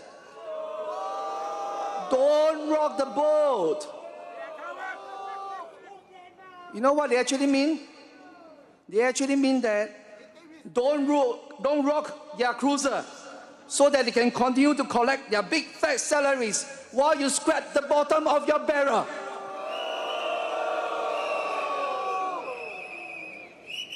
My friends, now let me ask you, does gratitude mean silence? Does loyalty mean blind obedience? Do you still want white sheep in parliament who vote collectively to increase the GST, not once but twice? Do you still want white sheep backbenchers who fall asleep in Parliament because there's no need to debate with their own kind.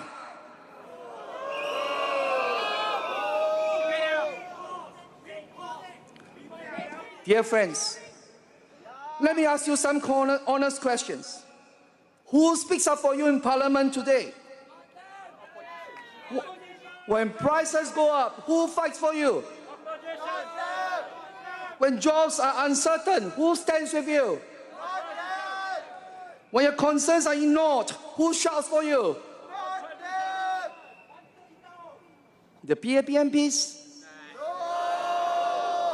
They told the party line, they nod, they smile, they stay silent, and they even sleep.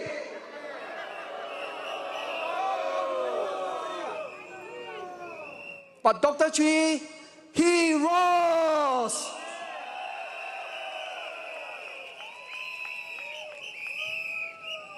When he gets to Parliament, he will challenge the wasteful spending. He will demand affordable health care. He will fight for your rights, not their privileges.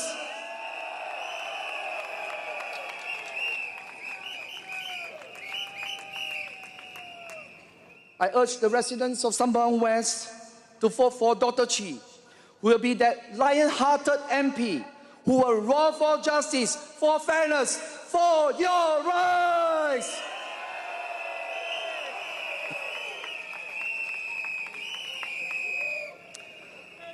Dr. Chi doesn't want your fear. He wants your hope.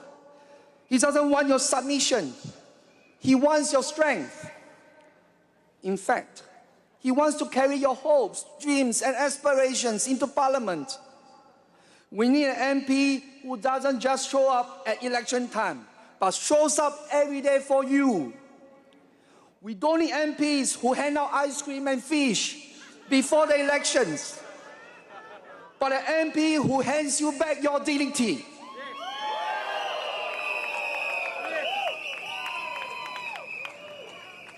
My friends, most importantly, we need an MP who doesn't serve the system, but serves the people.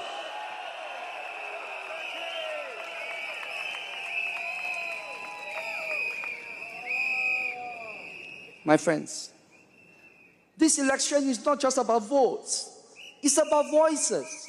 Your voice, your family's voice, the voice of the hawker, the cleaner, the retiree, the young graduate struggling to buy a house. This election is about hope. Hope for the man on the streets who is struggling with the rising cost of living. Hope for the children who are suffering from the mental stress. Hope for the elderly who cannot retire in comfort. So it's time to say, enough is enough. Cukuplah.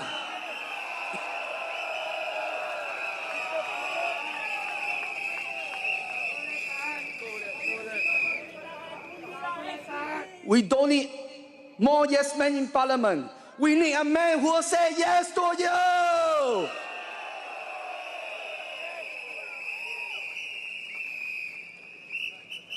Residents of Sembawang West, the choice is clear. If you want an MP who will work for you, not just watch you struggle, vote for Dr. Chi Soon Juan. You want an MP who fights in Parliament like a tiger, not sleep like a puppet. Vote for Dr. Chi Soon Juan.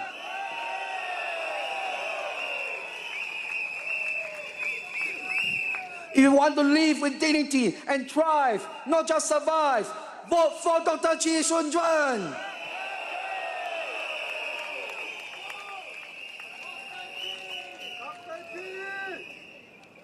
My friends, if you believe that Singapore deserves better, that you will deserve better, then stand with me, stand with Dr. Chi, and let's make history together on May the 3rd.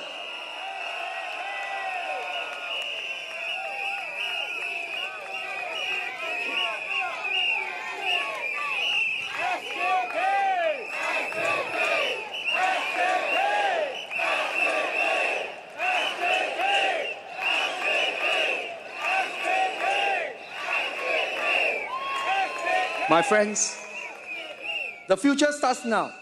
The power is in your hands. Let's bring real change to Sembawang West. Let's bring real change to Singapore. Dr. Chee Soon-Juan, your voice, your fighter, your MP. On May the 3rd, vote for courage, vote for change. Thank you, everyone. SDP, SDP, Dr. Chee, Dr. Chee, SDP, Dr. Chee. Now, Jesslyn, Brian just now mentioned about someone whose garden is bigger than our house.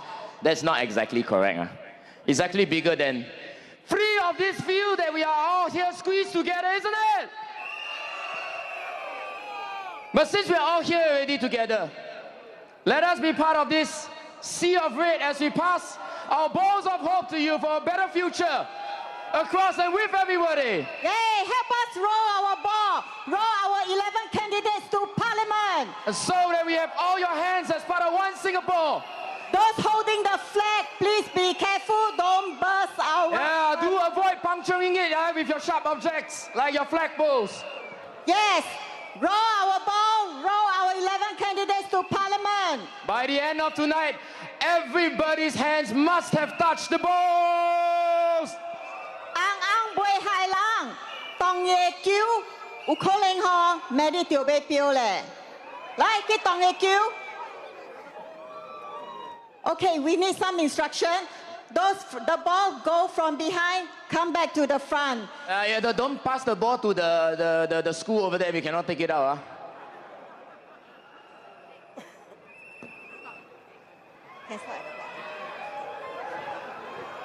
Sorry, what?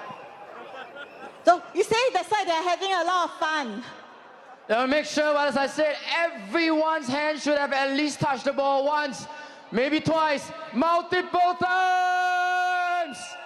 Touch the ball, roll the ball, and roll our 11 candidates to Parliament on the 3rd of May. Remember, your vote is secret. Don't be afraid to vote for SDP.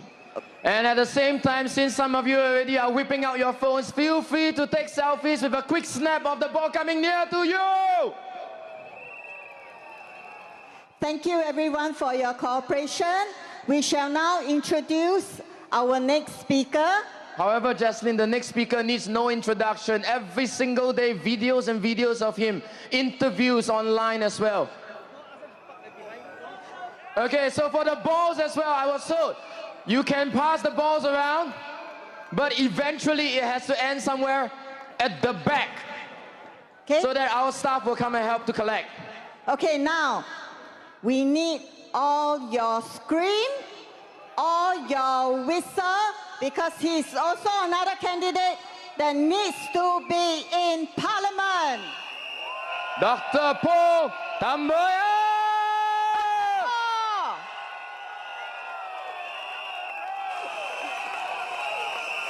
Yeah. It's still a bit fuzzy.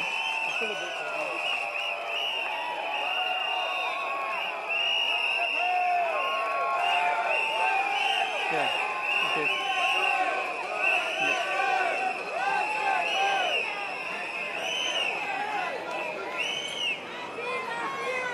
Hello, everyone.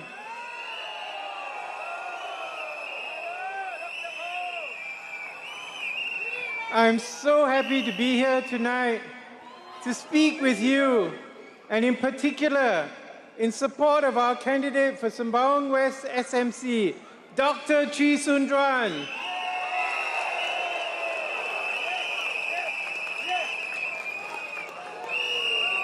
I do not need to tell you, but he's a truly unique individual.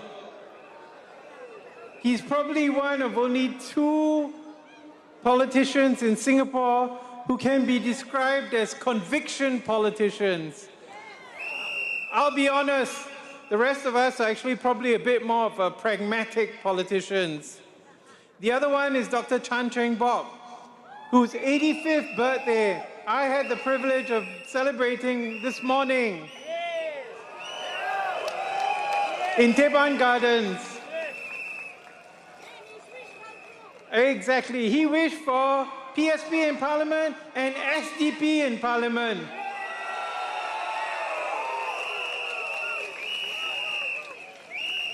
Very few of us will want to be walking the ground trying to persuade people to vote for us when we're 85 years old, after a long career as an MP, as a doctor, and a businessman. But Dr. Chi's career has had a very different trajectory. Whoa, careful, careful, careful. Don't knock off the... Okay, this way. Yeah, thank you, thank you. So Dr. Chi's career has had a very different trajectory. He got his PhD in neuropsychology from one of the top universities in the United States and returned and very quickly built up a reputation in the field. My aunt, who was an educational psychologist herself and was active in the profession, spoke very highly of him all the way into her 80s. Unfortunately for him, unfortunately for the discipline, but fortunately for Singaporeans, in 1992, Dr. Chi decided to get involved in politics. Of course, the rest is history. He was caught up in some of the changes in the SDP, which you can read about in Loh Koh Yong's book, that has been distorted completely by the PAP in this pre-social media era.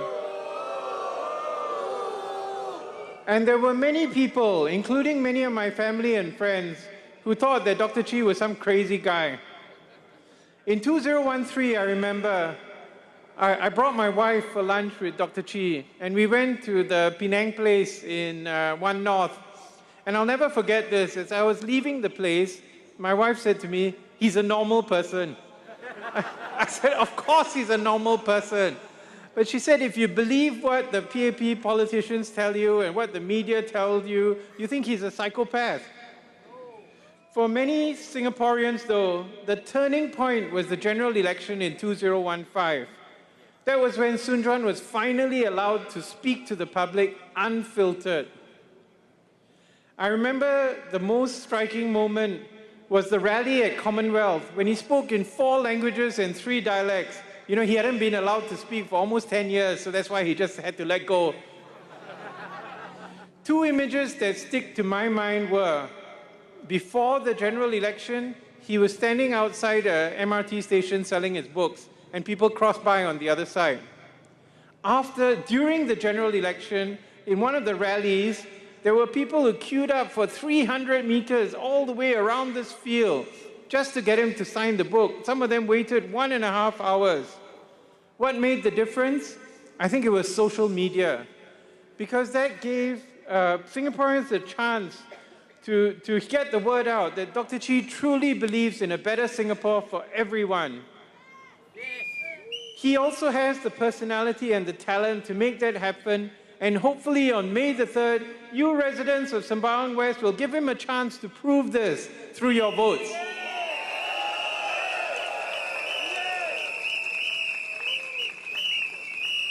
Now, I would like to address some of the issues brought up by the PAP in the last couple of days.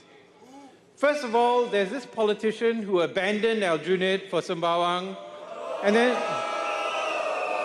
he decided to stop talking about his colleagues who abandoned Punggol for Tampines, abandoned Aljunied for Bukit Batok, abandoned Aljunied again for Ang Mo Kio, abandoned Choa Chu Kang for Punggol, and so on and so forth. I think you know who I'm talking about. So he said he wants to move on. You know, that's what the PAP says when they got nothing more to say. They just want to move on to the next topic, right? And get to the real issues of the campaign. There's another issue that was brought up this morning, and that was the issue of foreign interference. And I want to make it very clear, the SDP is totally against any kind of foreign interference in elections in Singapore. You know, this was brought up recently when a foreigner living in Singapore wrote an article which might have an impact on the foreign affairs in Singapore. And nobody would have thought anything of this article until it was actually highlighted by the wife of our senior minister. Now, she is a very powerful person, one of the most powerful people in the world, powerful women in the world. And in fact, she's so powerful that none of us knows her salary. So, while we believe that foreigners are free to write about their opinions and perspectives about Singapore, they should not try to interfere in the domestic and foreign affairs of our country. The Prime Minister also called for an end to identity politics and said that we should not be a divided people. I totally agree with that. In fact, in a recent video, I called for the CMIO kind of classification to be scrapped. It's totally meaningless when 1 in 5 Singaporeans is married to someone from a different race, including me. It was actually introduced by the colonial authorities as a means to divide and rule the people of Singapore. Terrible, right? It is also exclusionary because it excludes certain communities like the Arabs, the Armenians, and the Jews who have contributed significantly to Singapore's history and current present. The ethnic self-help groups are also unnecessarily divisive, and they lead to duplication and disproportionate allocation of resources. It is high time for the PM to walk the talk and get rid of the CMIO classification. Cherian George put it very well as he explained how the so-called fault lines in Singapore society are generally portrayed as being between the people, the different ethnic groups, the different religious groups, etc., rather than between the ruler and the ruled. And that is where the true fault lines really are. And this happened during the colonial era and has continued during the PAP era.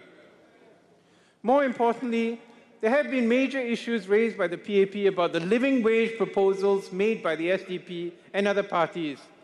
Former senior civil servant Jeffrey Xiao called the minimum wage a political rather than a practical solution. And he preferred the so-called progressive wage model, which gives certain workers the right to a basic wage, provided they meet certain strict criteria. Ms. Gan Xiaohuang said that the minimum wage is an easy way out. I'm not so sure why the PAP is so enamored of complicated solutions. But frankly, having a guaranteed living wage, no matter what people do, is one sure way to ensure that a job in Singapore provides at least the basic essentials for our families. It also ensures that there's fair competition with foreigners for jobs, and that migrant workers are not exploited simply because they're willing to work for lower wages. Just last year, we heard about a bus company that was offering up to $5,000 as starting pay for bus drivers. And you know what? They attracted 1,300 Singaporeans to apply for 20 to 30 jobs. So that just proves that Singaporeans are not picky. We just want a job that provides a living wage that can support our families.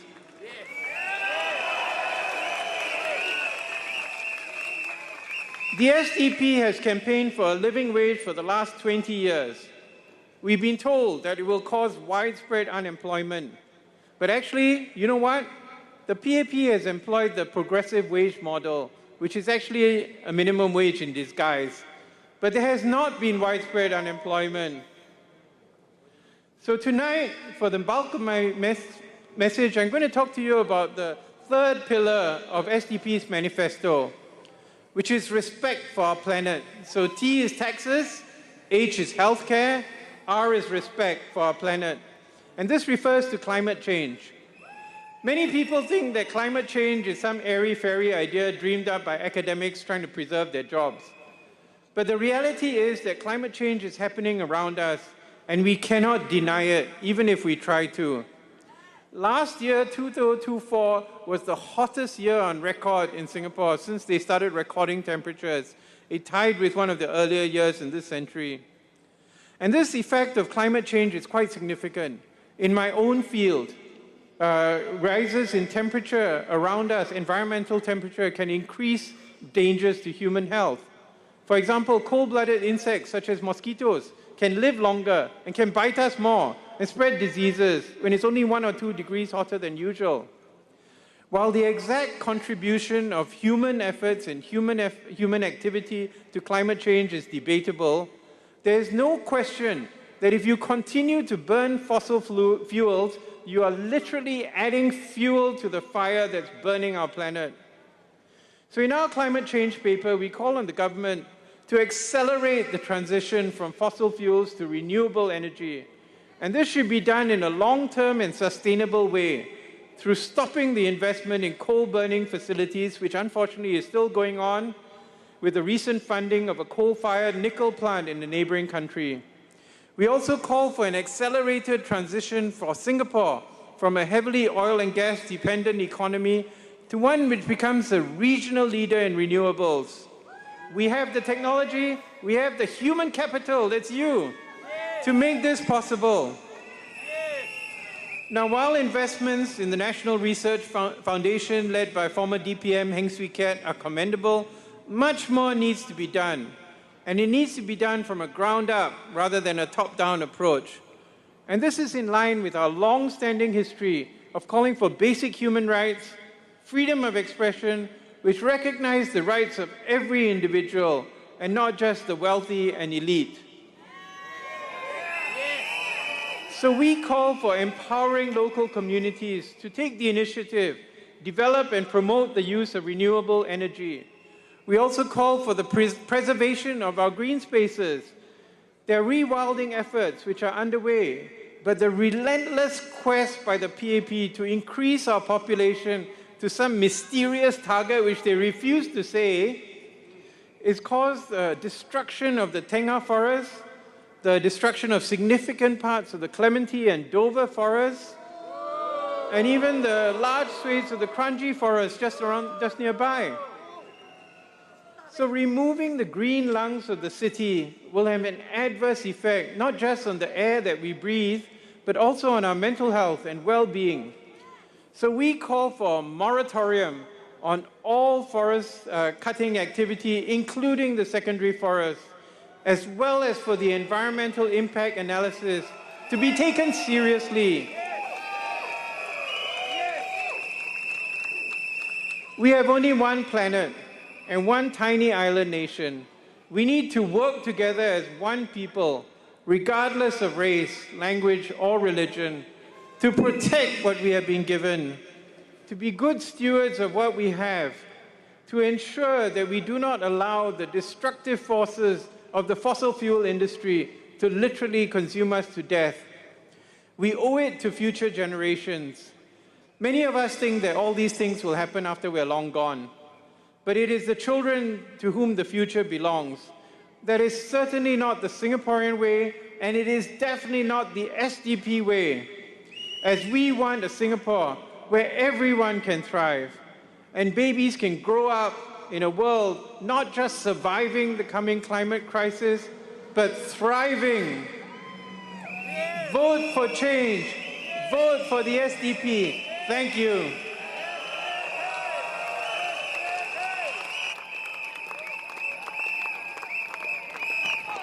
Dr. Paul. You know, Thank Dr. you. Paul reminded us that it was Dr. Tan Cheng Bok's birthday today. Yes. So why not you join us? Let's give Dr. Tan a gift. We don't allow PAP to divide and rule. We are friends with our fellow opposition. So join me. Let's give Dr. Tan Cheng Bok a gift by joining us and wish him happy birthday. Join me, come on. Happy birthday, Dr. Tan! Happy birthday! Happy birthday! Thank you very much. Now, ladies and gentlemen, once again, at the end of today also, the percentages will be still available.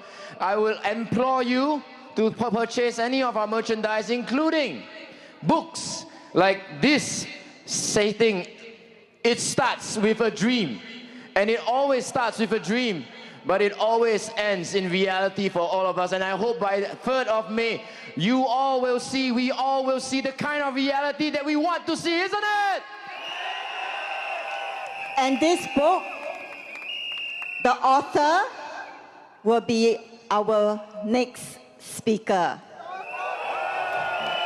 And so the man, the people's champion, Dr. Chi Soon-juan。Sembawang C 的选民，我们在这里要你们用你们最大的欢呼声，把我们的徐顺全送入国会，让他在国会替你们发言。Dr. Chi，Dr. Chi，Dr. Chi，Dr. Chi。Thank you. Thank you, everybody.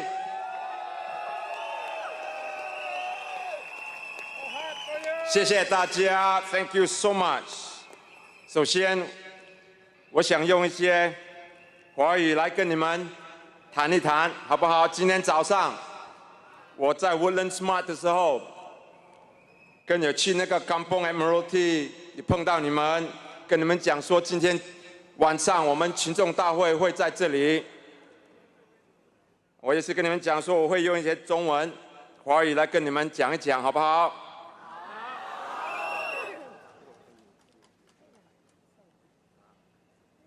我以前中文讲了，大家讲的 No 3 No 4，在学校的时候，英华学校，华文都能念了7、8招，每次都不及格，拿到 F。但回到家里的时候，妈妈就骂说为什么拿到 F， 我就跟她讲 F is for fantastic， 所以没有问题吧哈。我还记得我在 Secondary 4的时候口试，老师问我们就你看的杂志是什么？哪一个杂志？那我就看到老师这样，老师什么是叫杂志啊？然后就跑去跑去美国。念书，美国在念书的时候就认识我现在太太。问题是说，她刚开始的时候他们都是台湾人，那开始的讲的咿咿啊啊讲不通，他们就没有办法，就想要认识他就没有办法。那回来到新加坡的时候，我参加民主党的时候，有一位，他名字叫王汉照。他以前是我们的副主席，党的副主席。跟他聊天的时候，他有教我很多政治的东西，然后也是有跟他学过来一些政治的问题。我们最重要的，在这个大选的时候，最重要的一点。最关心的是我们的生活费，我也是用一点福建话，有时候中文讲的不是很好，用那部福建话来跟你们讲那部哈。我们最关心的是我们的生活费，你们今天的起价，样样东西都在起价，对不对？你现在去咖啡店，你一杯咖啡以前是9毛1块，现在有没有快4块5？你去省熊，你去 NTUC， 你买了一盒那个蛋。以前就是3块多，变成6块多。现在，你买那个美基的牛奶，以前我知道是大概是6块钱，现在起到快要7块。然后没有关系 ，Mr. Lawrence Wong 总理他跟我们讲说你们不怕，我会给你们 CDC voucher， 送你们礼物。你们开玩笑？你这个 CDC voucher 哪里够用？还有呢，他送我们礼物啊！你要送我们礼物，你要用自己的钱嘛，你用自己的钱啊，你咪要我人的钱啊，讲了可能送了 present。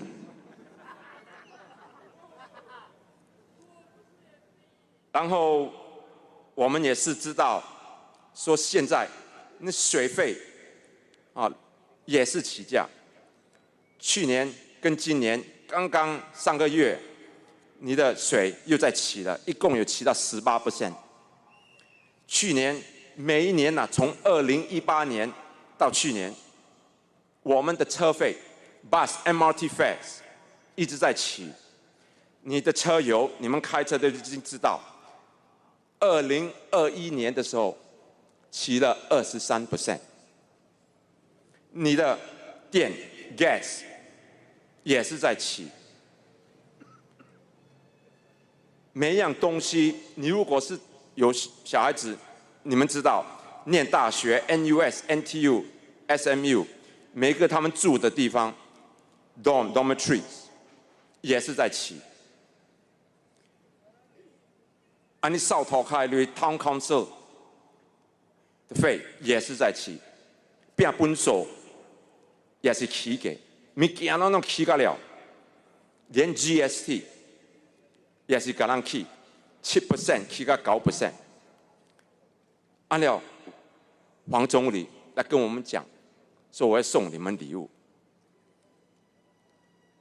这个不是像他把我们的脚跟他弄断，然后给我们那个轮椅，说我送给你坐。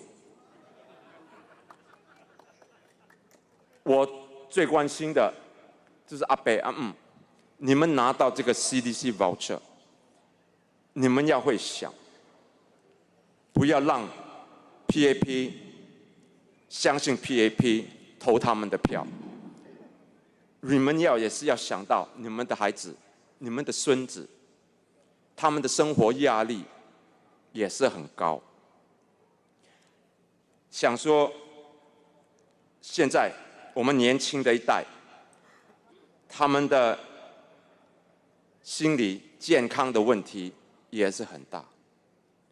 我跟你们讲27%，差不多1/4的年轻的人，他们说前几个月他们有感觉到压力很大，他们有想到要自杀。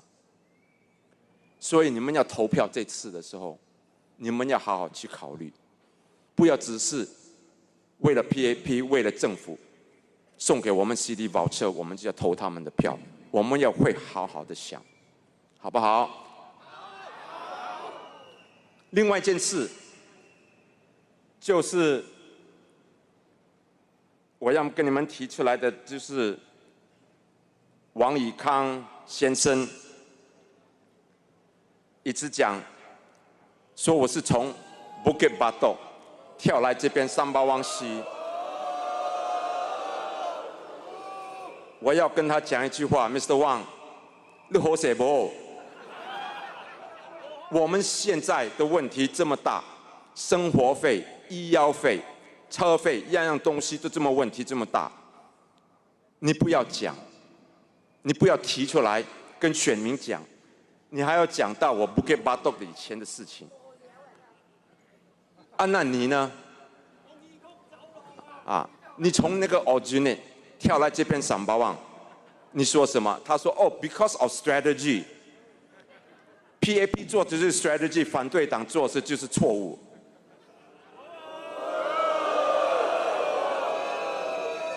你们广东人不是讲说有冇搞錯？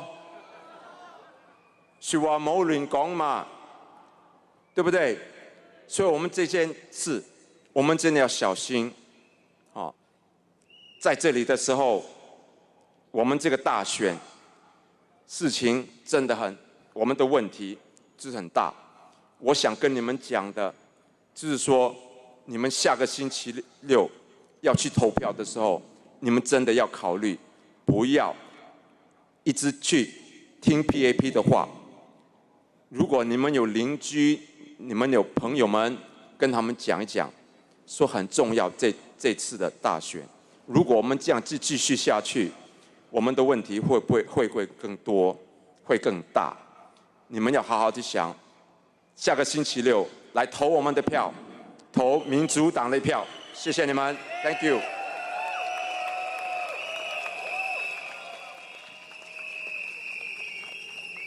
谢谢。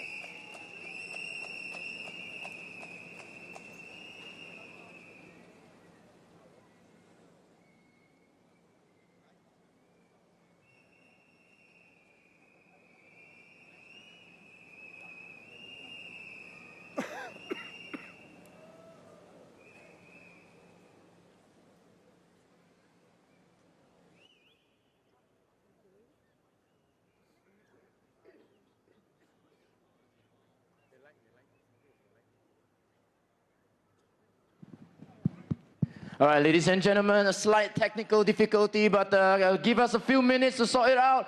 Once again, can we give a cheer for the Chi?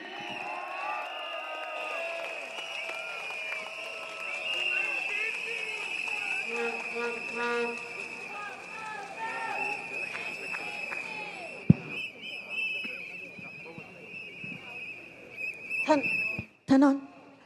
SDP.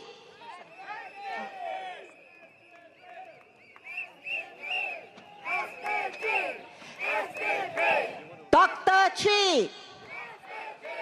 SDP.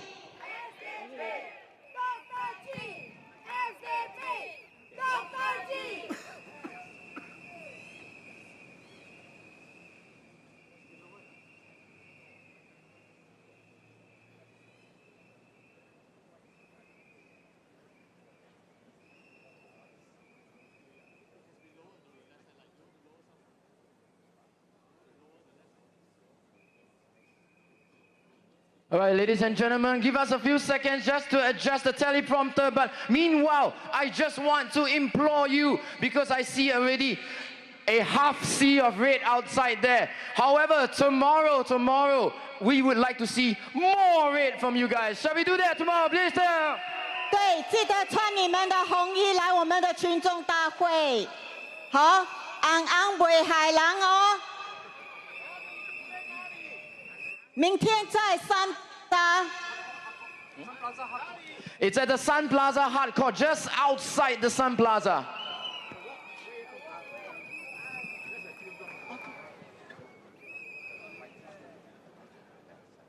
You tell them first. You ask the. Yeah, so at the same time, while you are waiting, some of you perhaps are already very near the tentage over there. So perhaps you might like to scoot over there, purchase some merchandise that can help once again the SDP team for our fundraising campaign. And also, please buy a book or two, Dr. Chi books, to show your support to him. And again, we need volunteers for polling agent. Okay, please sign up for polling agent.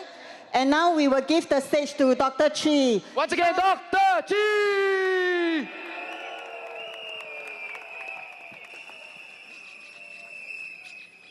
Thank you again, one and all.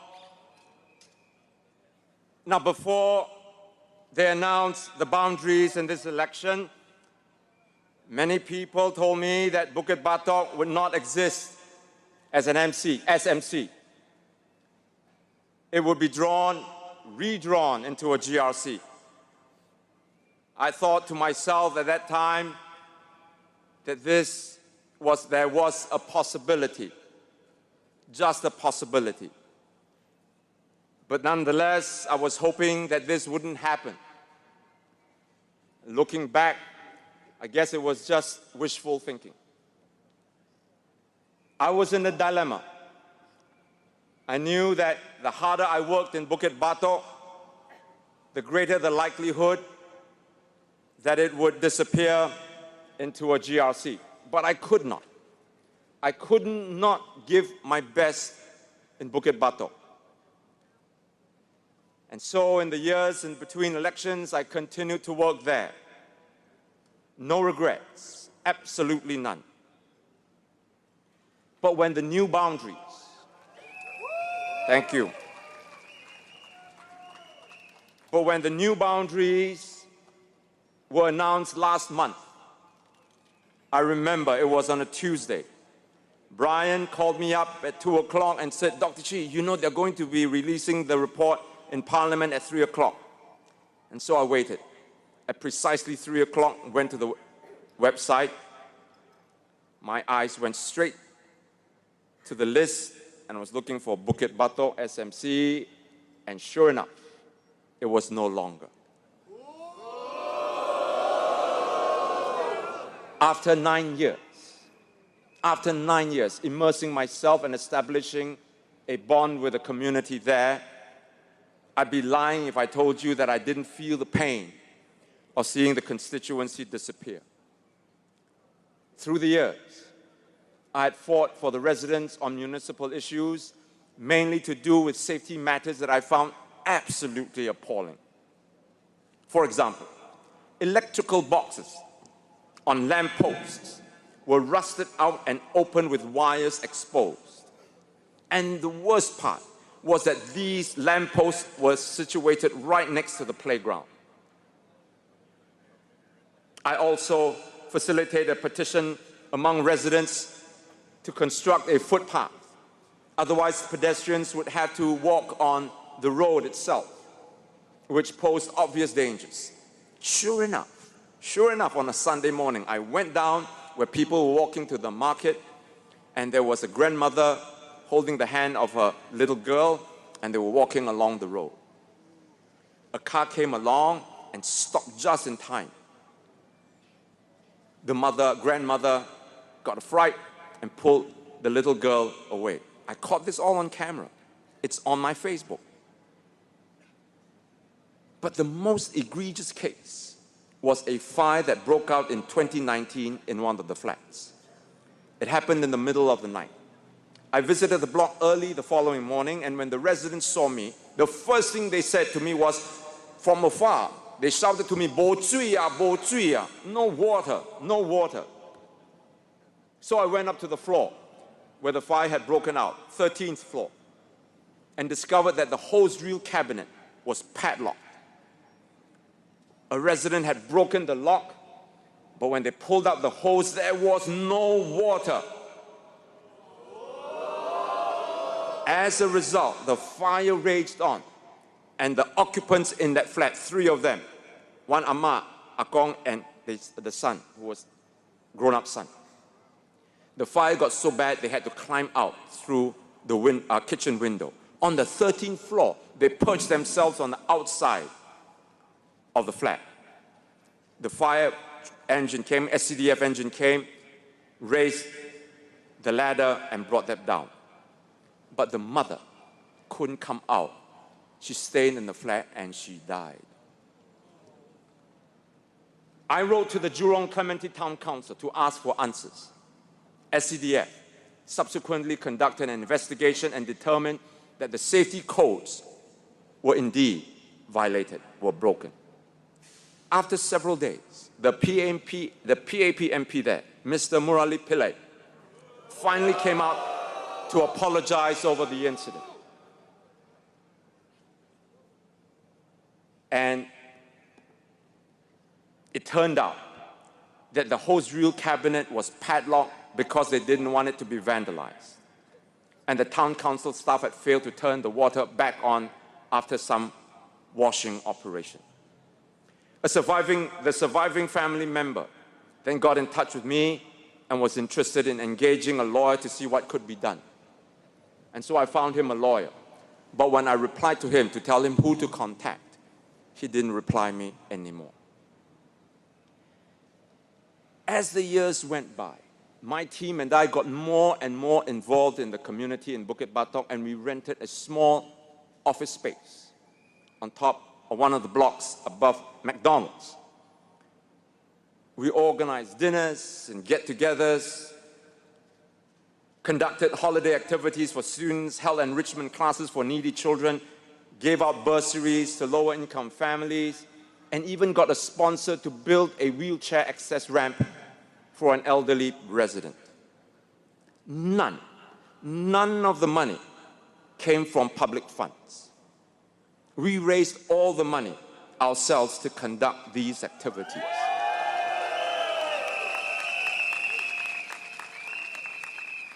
Everything I did, everything my team conducted through the years are chronicled in my Facebook for all to witness. It was 9 years of painstaking hard work. Then without explanation, they arbitrarily took everything that I had worked for. It went up in a political fire that afternoon. I was helpless. I could only watch as I saw all my work going up in flames. Tell me, my friends, if you were me, how would you feel? So you can imagine how I felt when Mr. Ong Ye Kung and Ms. Po Lee San asked me to explain why I abandoned Bukit Batok.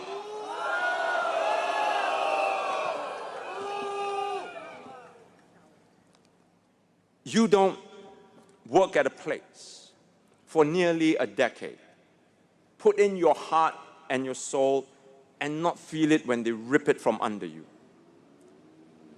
But the truth is, I have not left Bukit Batok. Part of me is still there and will always be there.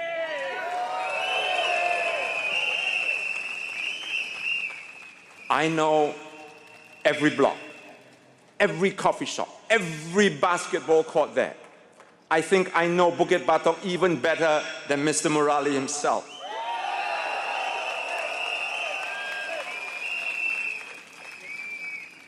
Mr. Ong and Ms. Po knew full well that Bukit Batok SMC had been eradicated, and yet they thought nothing of taking these cheap shots at me.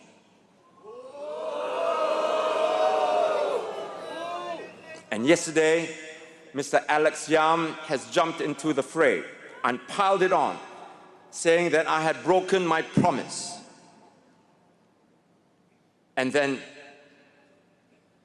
just to find it curious, Mr. Ong, who is in Sembawang GRC, and Mr. Yam, who is in Marsiling UT, are so interested in coming to contest in Sembawang West with Ms. Po. But in all seriousness, I asked the three of them to stop this nonsense.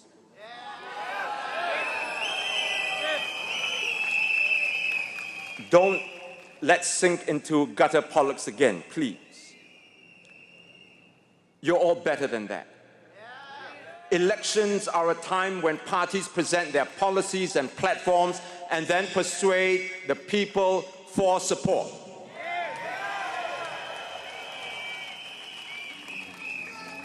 Sure, we'll criticize each other, but we criticize each other's ideas and policies, not persons.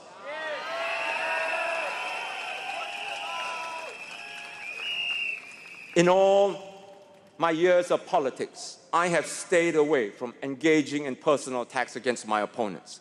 I didn't do it with Mr. Murali in Bukit Batok, and I don't intend to start now with Ms. Po. When I first bumped into Ms. Po Lee San at Woodlands Mart, we greeted each other and we exchanged pleasantries. She came across as rather affable, and that impression hasn't changed. I may disagree with her on her stance on certain issues, but I don't let that disagreement stray into my views of her as a person.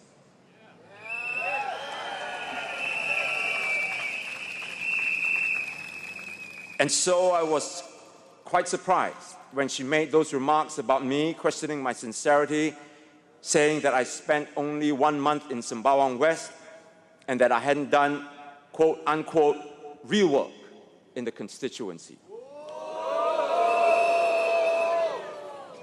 This is hitting below the belt and unworthy of a good election contest. Why didn't she say the same about a colleague when he left Aljunied to come to Sembawang? Not to mention some of the others who jumped from the east to the west and then back again. And there's another side to this type of campaigning. Ladies and gentlemen, younger Singaporeans, many of whom are youths and may not be able to vote yet, but they are watching. When they see one side burning down the house of their opponent and then accuse him of running away, how do you explain to them that moral values matter? When these youths run for counselors or prefects or student leaders, is the message to them, do anything, say anything to get elected? What's the point of having moral education then? How do MPs project moral leadership and be role models for these young people? It is that kind of silliness that puts people off politics. Again, I urge Mr. Ong, Mr. Yam, Ms. Poh to have some respect for the electoral process and to demonstrate the decorum and ethical rectitude befitting of a general election.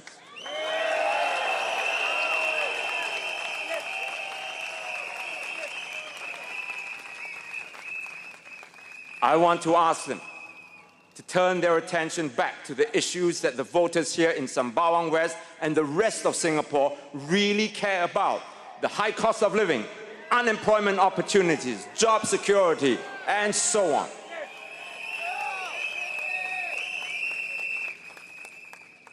In fact, I would like to invite Mr. Ong and Ms. Poh to have breakfast with me tomorrow at Woodlands Mart.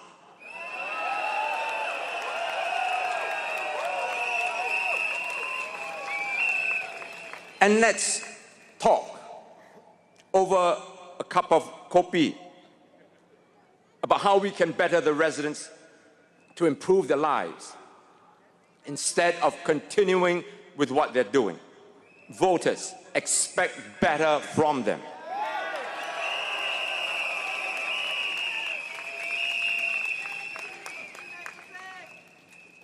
Let's show to Singaporeans the best side of politics and the best side of our parties. Elections are a serious and solemn exercise of the people's choice of who they want as the members of parliament.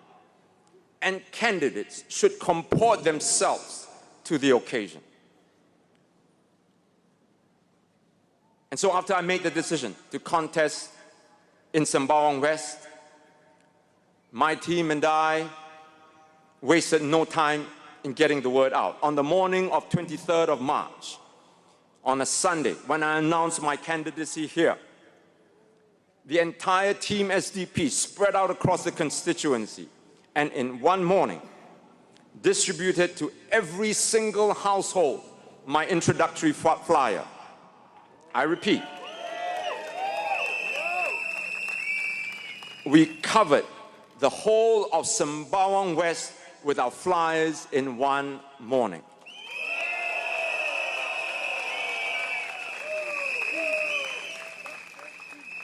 That is quite a feat, even if I say so myself. And I want to thank my election agent, Irene Tay, for the meticulous planning and the diligent execution of the entire operation.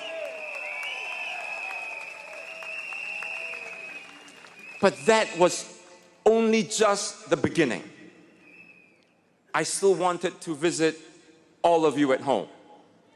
That same team now knuckled down and went around the different blocks and visited every single one of the units in every single block. And this was done in less than 3 weeks.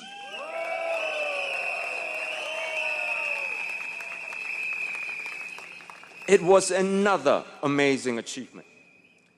I don't have to tell you how proud I am of them.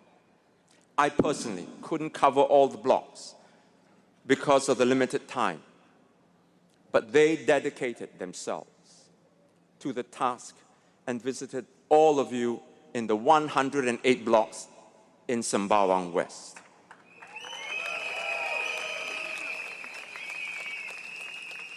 No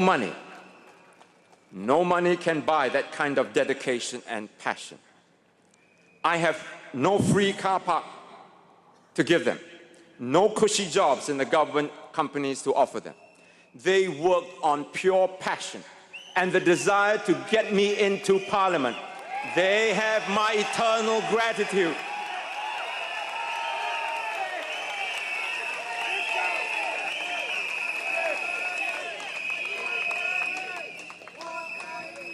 But I want to tell all my Sembawang West friends, please forgive me if I haven't found my way to visiting you at home yet. I will continue to do as much as I can in the little time that I have left in this election. But by now, you will have received a third flyer from my team, and there will be another one in the coming days.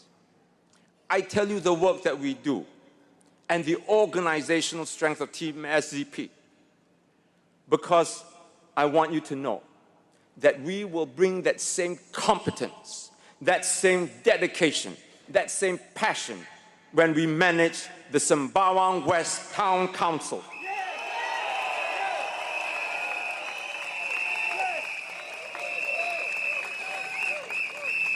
Not only will we match the PAP's level of management, but we will surpass it.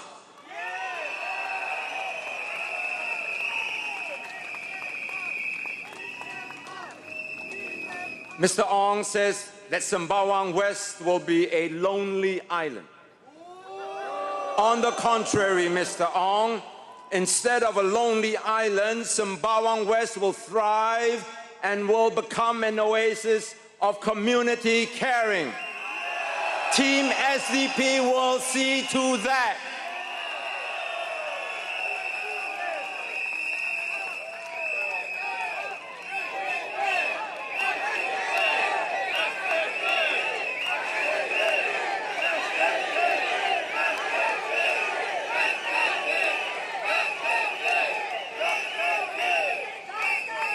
We will transform this constituency into a living, breathing community of hearts and hands, a beacon for the rest of Singapore to follow.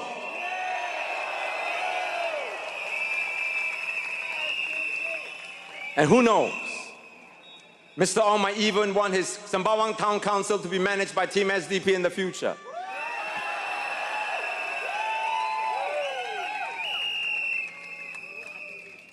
This estate is much more than just a set of streets and multi-story car parks.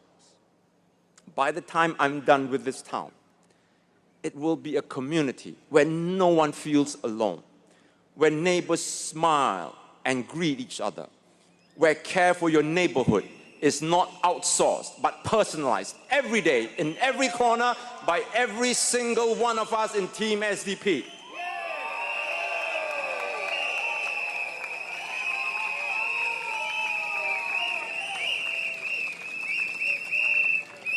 I want laughter, not cold concrete. I want warm hearts, not passionless stares. You see, ladies and gentlemen, we don't need to wait for permission to care. We just need the will and each other. Singapore has become an island where we know the price of everything but the value of nothing. Somewhere along the way in the last 60 years, we lost the ability to care, the ability to be compassionate. Somehow, caring for one another has become a dirty word. We are constantly told that no one owes us a living, and there's no such thing as a free lunch. We've lost our soul, that very quality that makes us human. Well, I intend to change that, starting with Sembawang West.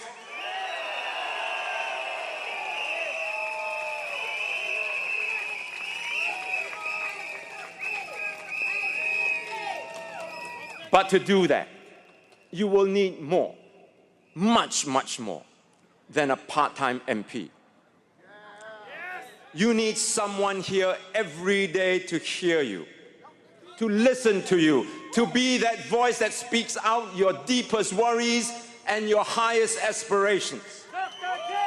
I will be that MP, that full-time MP who is not just your representative, but your friend and your confidant.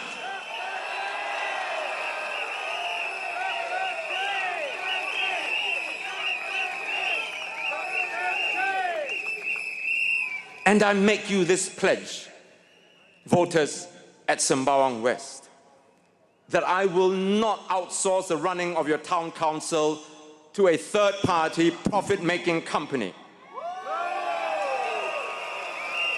Because that is what the present PAP MPs are doing. This will have two effects. One, you will have my personal attention and care. And two, the town council will cut down on operating costs by not having to pay the managing agent's fee. We will directly employ capable professionals who have the heart for Sembawang West, rather than let the managing company choose their own staff who may or may not care about the estate.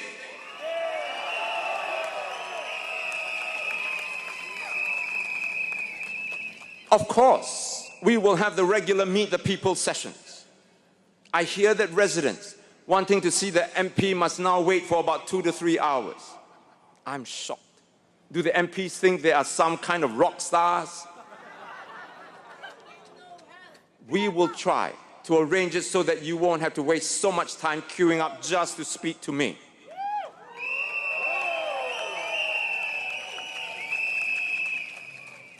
On top of this, Meet the People sessions, I will also conduct town hall meetings so that we can discuss issues and policies that affect you and your family.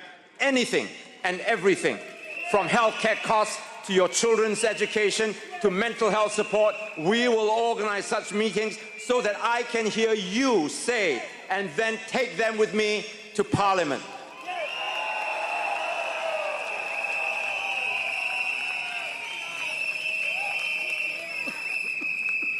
Now, one of the matters which I have been wanting to seek your views on this is the space within the estate.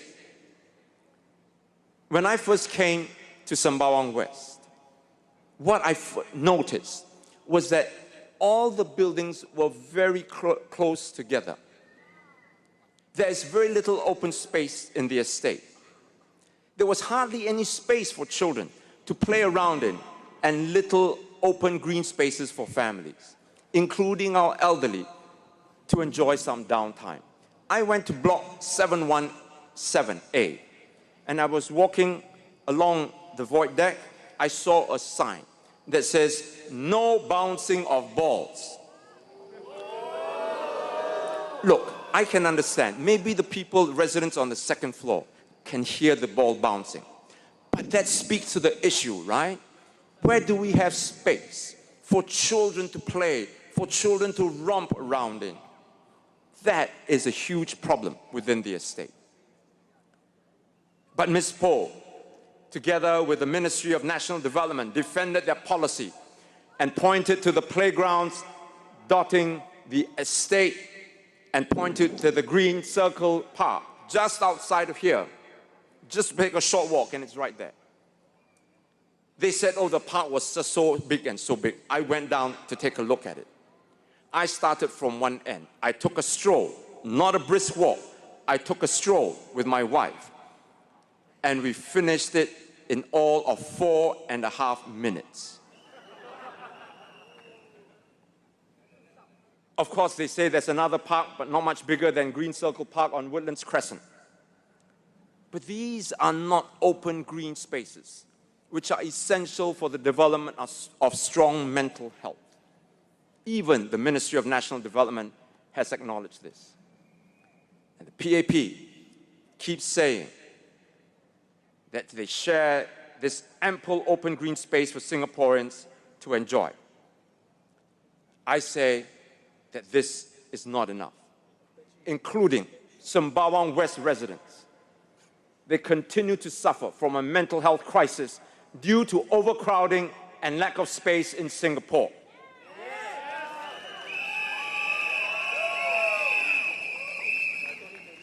Now, this is a good example of how I differ from Ms. Poh Lee San when it comes to representing your interests. Some of you had asked me to raise this issue of this lack of open green spaces within the estate. I wanted to organize town hall meetings with you to discuss this issue and to ask residents how they felt about mental health in Singapore. And I wanted to talk to them about what they would consider were appropriate alternatives. So I applied to the Sembawang Town Council for a space at a void deck or a hall at the Galaxy CC together with you, the residents. But both applications were denied. But if I am your MP, I would be able to use the common spaces for town hall meetings, and this is one of the first things I will do if I am elected. Then Mr. Ong Ye Kung said that he wanted to bring in 100 horses from the former turf city in Bukit Timah. Do you know how much land you need to build stables and paddocks and fields for 100 horses? If you can do that, why can't you find space for Sembawang West residents? I raised the issue of green open spaces because of the mental health crisis we are facing in Singapore. But I talked about it in my speech at Bukit Panjang last night, and I won't go through them again.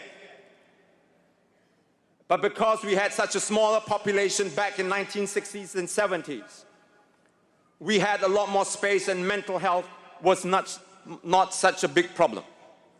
But we added 4 million people to this island since the 1970s, and now our families are packed into crowded estates. As a result, the environment has become very stressful for our children. Let me repeat what I said yesterday. 27% of young adults say they have seriously considered self-harm or suicide. 70% of younger employees say they have experienced burnout because of work. 1 in 3 youths experience severe symptoms of depression, anxiety, and stress. As Health Minister, Mr. Ong Ye Kung should talk about what he can do to improve the mental health of residents in Sembawang West and the whole of Singapore, rather than having this weird obsession with my not contesting in the non-existent SMC. Mr. Ong said today that this is the 4th day of his campaign and that we should turn our attention to other issues. After getting a shellacking from netizens for not getting his priorities straight, he now says that he will turn to more relevant issues. I think so too. One topic that he should turn to is, as I said, mental health crisis in this country. One solution is to create more open spaces for Sembawang West residents, especially for our youth and our elderly. I won't go through some of the proposals about the future of this town council that James Gomez had mentioned earlier on. But if I'm elected, I will implement some of these policies that he had just raised.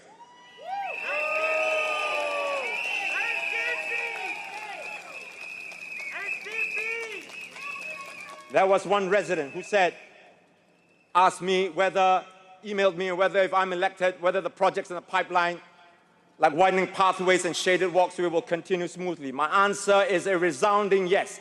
This new town council will make sure that the government will continue with its projects, because these are neutral bodies and they don't care which party runs the town council. They will continue to do what they have been tasked to do.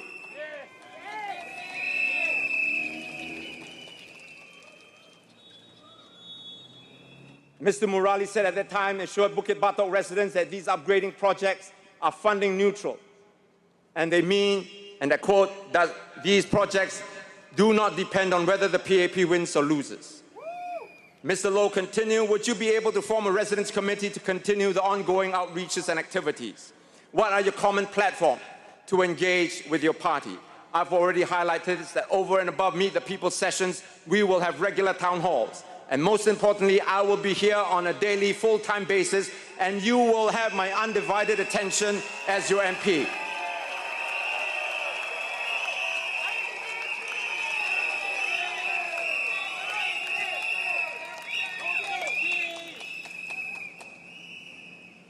With all these duties, what I will do is continue to serve this constituency and make sure that everything runs on time and is finished on time. When you, Sembawang West voters, step into the polling booth next Saturday, don't do it nervously. Don't do it uncertainly. Instead, do it confidently and do it with pride and put that cross beside my name. And I promise you that I will make you proud to say that I am from Sembawang West and I voted for SDP. Thank you.